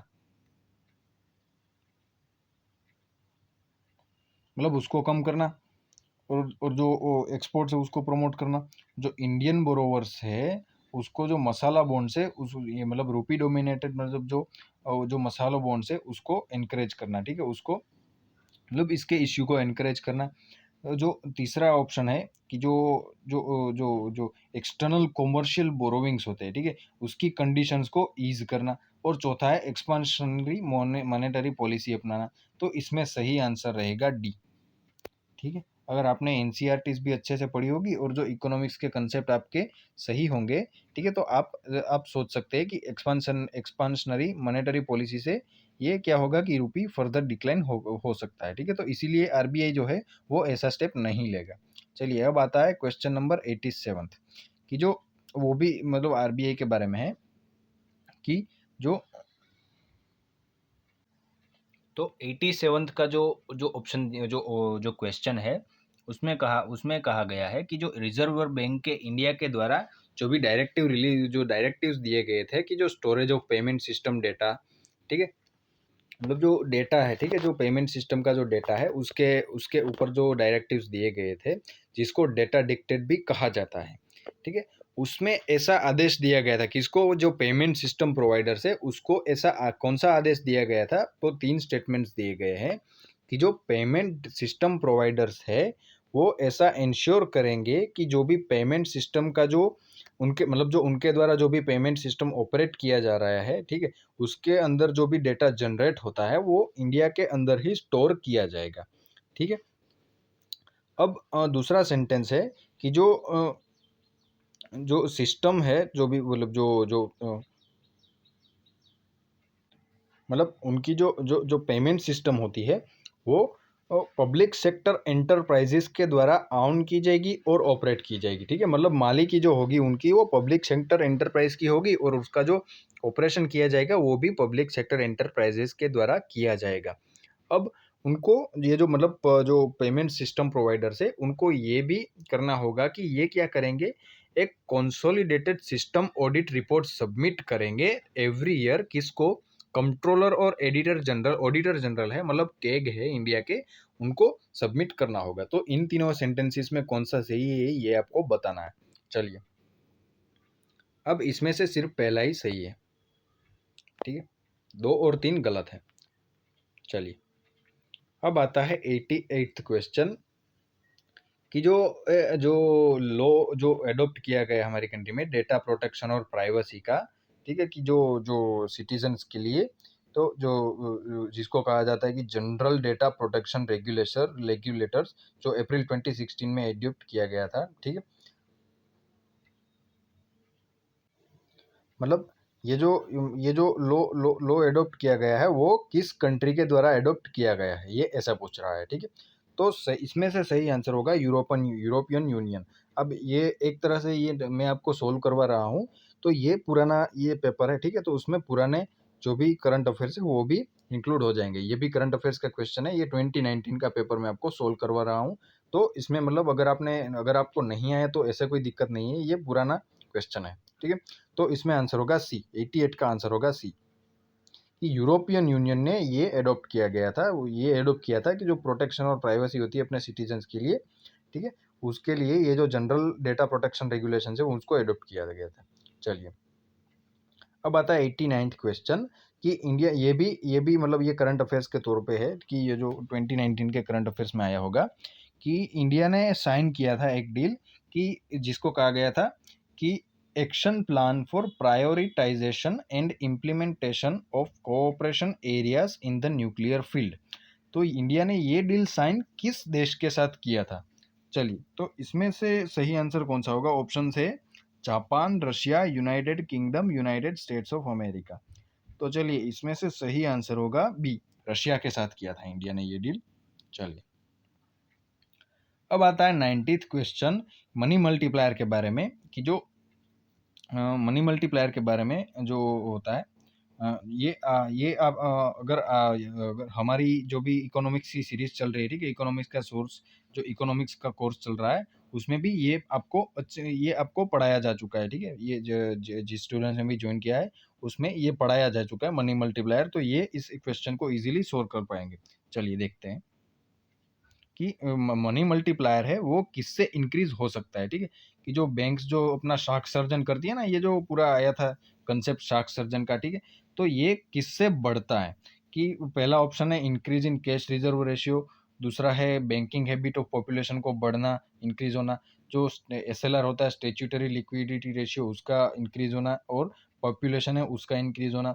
तो आप अगर आपने इकोनॉमिक्स अच्छे से पढ़ा है तो आपको जाहिर सी बात है आपको पता चल जाएगा कि इसका ऑप्शन होगा, आंसर होगा B, increase in banking habit of population. क्योंकि अगर कैश रिजर्व रेशियो बढ़ गया तो क्या होगा कि बैंकों को ज्यादा रुपया अपने पास रखना पड़ेगा, वो लोन कम दे सकेगी, ठीक है? तो मनी मल्टीप्लाई कम होगा, ज्यादा नहीं होगा। और बैंकिंग हैबिट लोगों की बढ़ेगी तो क्या होगा कि ज्यादा से ज्यादा रुपया, मतलब जो बैंक्स होगी वो ज्यादा अच्छे से शाख सर्जन कर पाएगी। और स्टेच्यूटरी लिक्विडिटी रेशियो बढ़ जाएगा तो भी क्या होगा, बैंकों को जो भी लिक्विडिटी अपने पास ज्यादा रखनी पड़ेगी और वो लोन्स कम दे पाएगी, मतलब जो जो भी बैंकिंग एक्टिविटी हो वो कम कर पाएगी। और पॉपुलेशन इंक्रीज होने से मतलब ऐसे कुछ नहीं होता, ठीक है? अगर पॉपुलेशन इंक्रीज होगी लेकिन लोग बैंकिंग नहीं करते अब भी, तो भी मनी मल्टीप्लायर इंक्रीज नहीं होगा। तो सही आंसर होगा 90 का बी। चलिए, अब आता है 91st क्वेश्चन, कि जो जो टेक्नोलॉजीज फॉर जो डिजिटल टेक्नोलॉजीज फॉर एंटरटेनमेंट है उसके कंटेक्स्ट में ये क्वेश्चन पूछा गया है। अब इसमें पहला सेंटेंस है कि जो ऑगमेंटेड रियलिटी होती है, आप अब ये आपको पता ही होगा, टेक्नोलॉजी का अभी वर्चुअल रियलिटी, ऑगमेंटेड रियलिटी ये सब आ रहा है, ठीक है? तो ऑगमेंटेड रियलिटी में क्या किया जाता है कि एक छद्म वातावरण, जो सिम्युलेटेड एनवायरनमेंट बोल रहे हैं वो हम, ठीक है? उसको क्रिएट किया जाता है, ठीक है? और जो फिजिकल वर्ल्ड है, ठीक है? उस मतलब जो एक कह सकते हैं कि भौतिक दुनिया है उसको बहिष्कृत कर दिया जाता है, उसको कंप्लीटली शट आउट कर दिया जाता है। दूसरा है सेंटेंस की जो वर्चुअल रियलिटी होती है वीआर, पहला था ऑगमेंटेड रियलिटी, दूसरा है वीआर वर्चुअल रियलिटी। उसमें जो कंप्यूटर में से जनरेटेड इमेजेस जो होती है उसको रियल लाइफ ऑब्जेक्ट्स और सराउंडिंग्स होते हैं उस पे प्रोजेक्ट किया जाता है, ठीक है? चलिए, अब मतलब उस पे दिखाया जाता है। अब होता है थर्ड सेंटेंस, कि जो एआर होता है, मतलब जो ऑगमेंटेड रियलिटी होती है वो एक इंडिविजुअल को जो ये जो वर्ल्ड है उसमें उसमें प्रेजेंट रहने का अलाउ करती है, ठीक है? मतलब जो ऑगमेंटेड रियलिटी है वो पर्सन को रियल वर्ल्ड में प्रेजेंट रहने को अलाउ करती है, और जो एक एक्सपीरियंस होता है, ठीक है, उसको इम्प्रूव करती है। जो कैमरा जो स्मार्टफोन का कैमरा होता है और पीसी का कैमरा होता है उससे उसका उपयोग करके वो ये जो एक्सपीरियंस होता है उसको इम्प्रूव करती है, जो वर्ल्ड में प्रेजेंट रहने का जो एक्सपीरियंस होता है उसको इम्प्रूव करती है। और जो वीआर है, वर्चुअल रियलिटी है, वो जो पूरी दुनिया है उसको बंद कर देती है, और जो जो इंडिविजुअल है उसको अलग ही धरातल पर लेकर, मतलब मतलब को दूसरी ही दुनिया में ले जाकर एक कंप्लीटली इमर्स्ड एक्सपीरियंस होता है, ठीक है। मतलब जो मग्नता का एक अनुभव होता है, ठीक है, मतलब मगन हो जाते हैं लोग, ठीक है, ऐसा एक अनुभव करवाती है। तो चलिए इसमें से कौन सा सही होगा ये आपको बताना है। इसमें से सही होगा 3 और 4, जो आंसर होगा बी, 94 91 का आंसर होगा बी। चलिए अब आता है 92 क्वेश्चन, कि जो डेनिसो वन वर्ड है, ठीक है, उस मतलब ये जो आपको टर्म्स पूछी जाती है ना जो, ठीक है, तो डेनिस वन मतलब ये भी ये भी एक शायद करंट अफेयर्स का क्वेश्चन हो सकता है, कि जो डेनिसो वन वर्ड है वो किसके रेफरेंस में मीडिया में लिया जाता है। कि जो ऑप्शन नंबर ए है कि एक डायनासोर के फॉसिल्स, दूसरा है ह्यूमंस, मतलब एक अर्ली ह्यूमन पीसीस के रेफरेंस में ये वर्ड लिया जाता है। तीसरा है कि नॉर्थ ईस्ट इंडिया में जो भी केव सिस्टम फाइंड की गई है उसके रेफरेंस में ये वर्ड बोला जाता है। चौथा जो ऑप्शन है डी, उसमें एक जो उसमें मतलब जो इंडिया जो जो मतलब जो इंडियन सब कॉन्टिनेंट की एक हिस्ट्री होती है उसके पर्टिकुलर जियोलॉजिकल पीरियड के लिए ये यूज़ किया जाता है। तो इसमें सही आंसर है, ये एक अर्ली ह्यूमन स्पीशीज के रूप में इसका यूपी मतलब अर्ली ह्यूमन स्पीशीज के बारे में बताया जाता है इस वर्ड के द्वारा। मतलब जो डेनिसोवन है एक अर्ली ह्यूमन स्पीशीज थी, ठीक है। तो आंसर होगा 92 का बी। चलिए अब आता है 93rd क्वेश्चन, कि जो रिसेंट डेवलपमेंट हुआ है साइंस में, ठीक है, उसके बारे में कौन सा जो सेंटेंस है वो सही नहीं है। पहला सेंटेंस है कि जो फंक्शनल क्रोमोसोम्स होते हैं वो डिफरेंट डीएनए के सेगमेंट्स को ज्वाइन करके बनाए जा सकते हैं, ठीक है। जो मतलब जो डीएनए लिए जाते हैं, जो डिफरेंट स्पीसीज के सेल्स में लिए जाते हैं, डिफरेंट स्पीसीज के सेल से उनको ज्वाइन करके फंक्शनल क्रोमोसोम्स बनाए जा सकते हैं। चलिए दूसरा जो सेंटेंस है वो है कि जो आर्टिफिशियल फंक्शनल डीएनएस जो होते हैं, ठीक है, उनके जो पीसीस होते हैं छोटे छोटे, वो लेबोरेटरीज में बनाए जा सकते हैं। तीसरा जो ऑप्शन है सी ऑप्शन, ठीक है, उसमें कहा गया है कि जो डीएनए लिया जाता है, पीस ऑफ डीएनए, मतलब एक डीएनए का जो पीस है वो एनिमल सेल के सेल से जो लिया गया है उसको आउटसाइड ऑफ द ये जो लिविंग सेल है, ठीक है, उसके आउटसाइड में मतलब लेबोरेटरी में उसको रेप्लिकेट करवाया जा सकता है। और चौथा जो ऑप्शन है, मतलब जो डी ऑप्शन है, उसमें कहा गया है कि जो लेबोरेटरी की पेट्री डिशेस होती है उसमें जो जो प्लांट्स और एनिमल्स से लिए गए और पादपों और जंतुओं से लिए गए जो सेल्स होते हैं उसमें जो कोशिकाएं ली जाती है उसको एक सेल डिवीजन जो होता है, मतलब हम कि जो कोशिका विभाजन होता है, ठीक है, कोशिका का विभाजन इस लेबोरेटरी की पेट्री डिशेस में करवाया जा सकता है। तो ये एक ऐसा आंसर है कि इसमें मतलब इसमें वेरियस मैंने आंसर की रिफर की थी, तो इसमें जो ए था वो सबसे ज़्यादा रिलेवेंट दिखा था मुझे, ठीक है।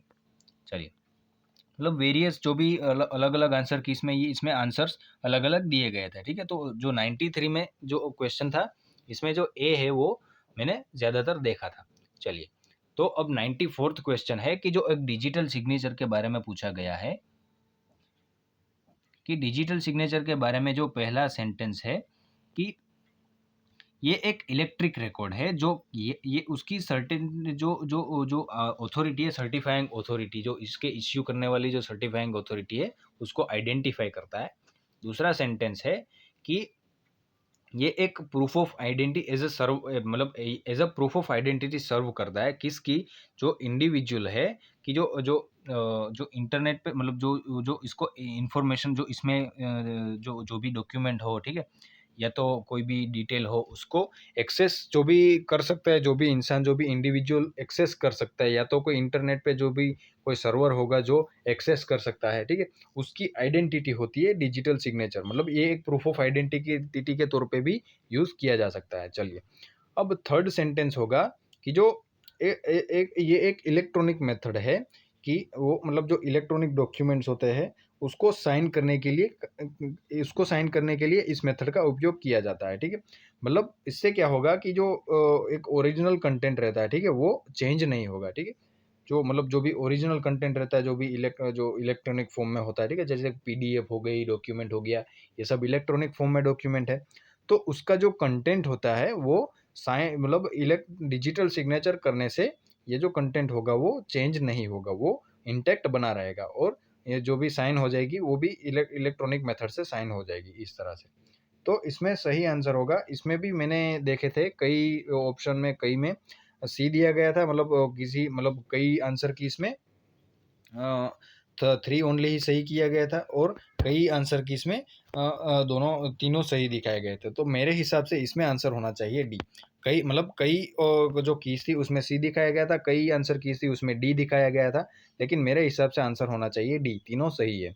चलिए, अब आता है 95th क्वेश्चन कि जो वेरेबल टेक्नोलॉजी है, ठीक है, उसके बारे में ये पूछा गया है कि जो वेरेबल डिवाइसेस है उससे क्या क्या एकम्प्लिश मतलब क्या क्या जो कार्य हो सकते हैं, कि जो पर्सन का लोकेशन आइडेंटिफाई करना, कि जो पर्सन की दूसरा सेंटेंस है कि पर्सन की जो स्लीप होती है उसको मॉनिटर करना, और जो हियरिंग इम्पेयर्ड पर्सन है उसको असिस्ट करना। तो इसमें आंसर होगा तीनों, ये तीनों सही है। मतलब आपको मैं दिखाऊं कि आपकी जो स्मार्ट वॉच पहनते हैं, ठीक है, ये भी एक वेरेबल डिवाइस है। तो स्मार्टफोन से क्या हो सकता है, आपका जो लोकेशन होता है वो भी आपका मतलब अगर आपका लोकेशन होता है वो भी आपका ट्रैक किया जा सकता है। आपकी स्लीप जो होती है वो भी मॉनिटर की जा सकती है। ऐसी आज कई कई एप्लीकेशन भी आ रही है एंड्रॉइड में, ठीक है। और जो हीयरिंग इम्पेयर्ड पर्सन लोग जो, ठीक है, मतलब जिसका मतलब जो हीयरिंग कान में जो होता है वो प्रॉब्लमेटिक है, ठीक है, इश्यू वाला है, तो उनको भी ये असिस्ट कर सकता है, ठीक है। तो हाँ, ये तीनों सही है, मतलब 95th का आंसर हो गया डी।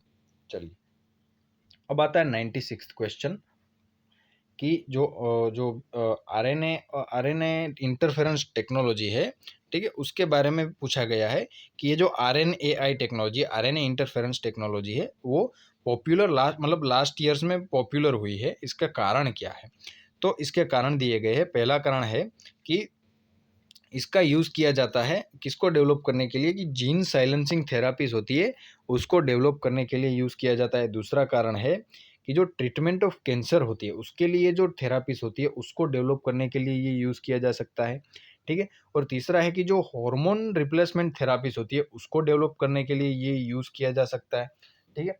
अब जो जो चौथी जो ऑप्शन है, अब मतलब चौथा जो कारण है वो ये है कि ऐसी क्रॉप प्लांट्स, ठीक है, ऐसे क्रॉप प्लांट्स को वो प्रोड्यूस करना कि जो वायरल पैथोजेंस होते हैं, जो विषाणु रोगजनक होते हैं ना, उसको रेजिस्टेंट लाए, उस मतलब उससे रेजिस्टेंट हो, ठीक है, मतलब जो जो जो वायरल पैथोजेंस होते हैं उसको वो रेजिस्ट करे, ठीक है, मतलब क्रॉप फेलियर ना हो, ठीक है।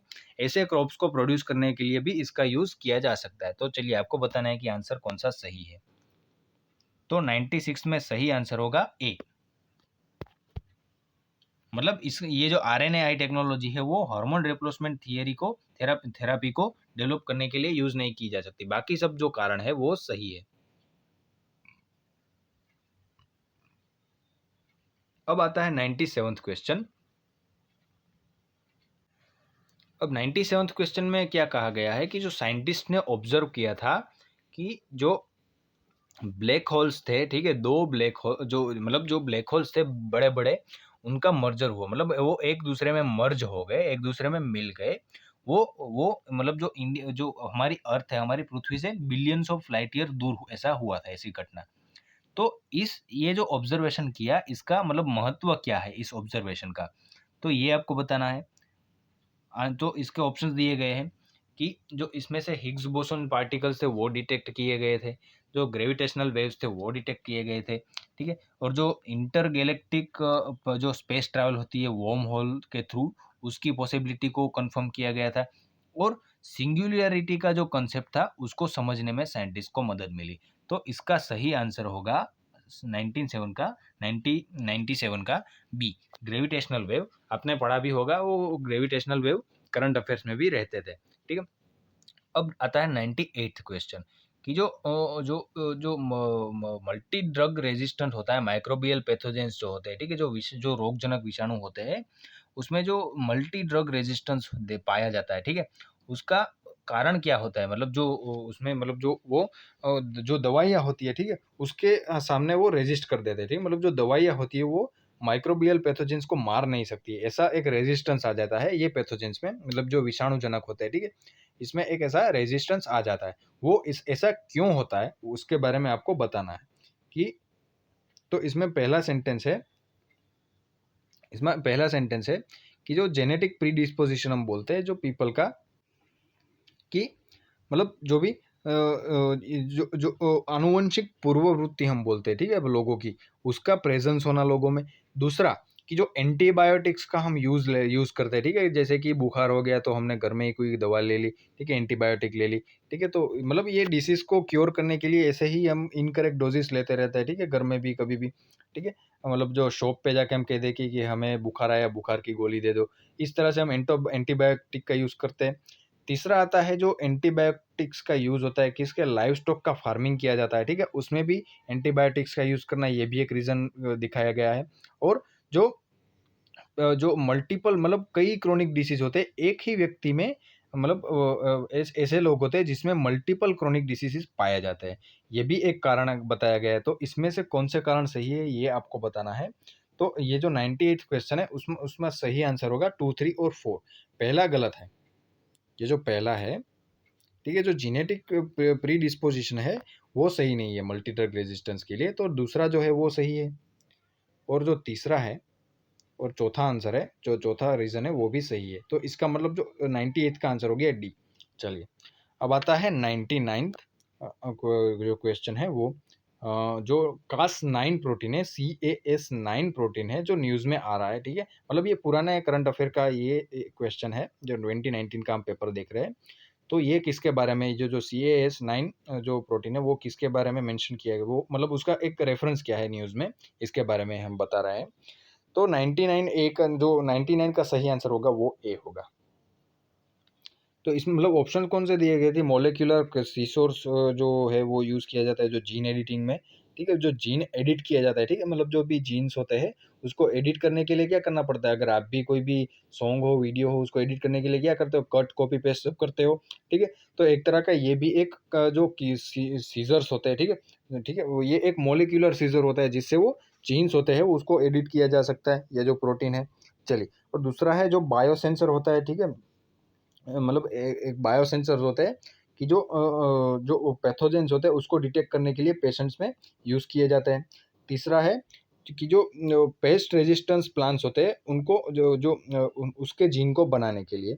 और तीसरा जो चौथा ऑप्शन है कि जो हम हर्बिसाइडल सब्सटेंस बोलते हैं, जो शाकनाशित पदार्थ हम बोलते हैं, ठीक है, तो जेनेटिकली मॉडिफाइड क्रॉप्स जो होते हैं उसमें ये संश्लेषित किया गया एक हर्बिसाइडल सब्सटेंस है, ठीक है, मतलब जो जेनेटिकली मॉडिफाइड क्रॉप्स है, ठीक है, उसमें संश्लेषित किया गया ये एक शाकनाशित पदार्थ है, CAS9 प्रोटीन। तो सही आंसर मैंने आपको बताया, ये एक मोलिकुलर सीजर है, मतलब इस प्रोटीन का उपयोग करके जो भी जीन एडिटिंग किया जाता है वो किया जाता है, ठीक है, मतलब जो जीन को कट करना, ठीक है, जीन को जोड़ना, इन सब का ये जो जीन एडिटिंग होता है ये CAS9 प्रोटीन से होता है, मतलब जिनको जो कट किया जाता है एडिट करने के लिए वो CAS9 प्रोटीन से होता है। चलिए अब आता है 100 लास्ट क्वेश्चन हमारे पेपर का, जो उसका उसमें पूछा गया है कि जो जो सेंटेंसेस दिए गए हैं उसमें से कौन सा सही नहीं है। चलिए, तो पहला ऑप्शन है कि जो हिपेटाइटिस बी वायरस है वो HIV की तरह ही स्प्रेड होता है, मतलब वो इसी तरह ट्रांसमिट होता है। दूसरा ऑप्शन है कि हिपेटाइटिस बी जो होता है वो उसमें हिपेटाइटिस सी के विपरीत, इसमें हिपेटाइटिस सी के विपरीत हिपेटाइटिस बी में वैक्सीन नहीं होता, मतलब हिपेटाइटिस सी में वैक्सीन होता है लेकिन हिपेटाइटिस बी में वैक्सीन नहीं होता। तीसरा जो ऑप्शन है वो है कि जो हिपेटाइटिस बी और हिपेटाइटिस सी जो इस वायरस से पीड़ित जो पीपल है, इससे इन्फेक्टेड जो पीपल है, वो HIV से इन्फेक्टेड जो पीपल है उससे कई ज़्यादा है।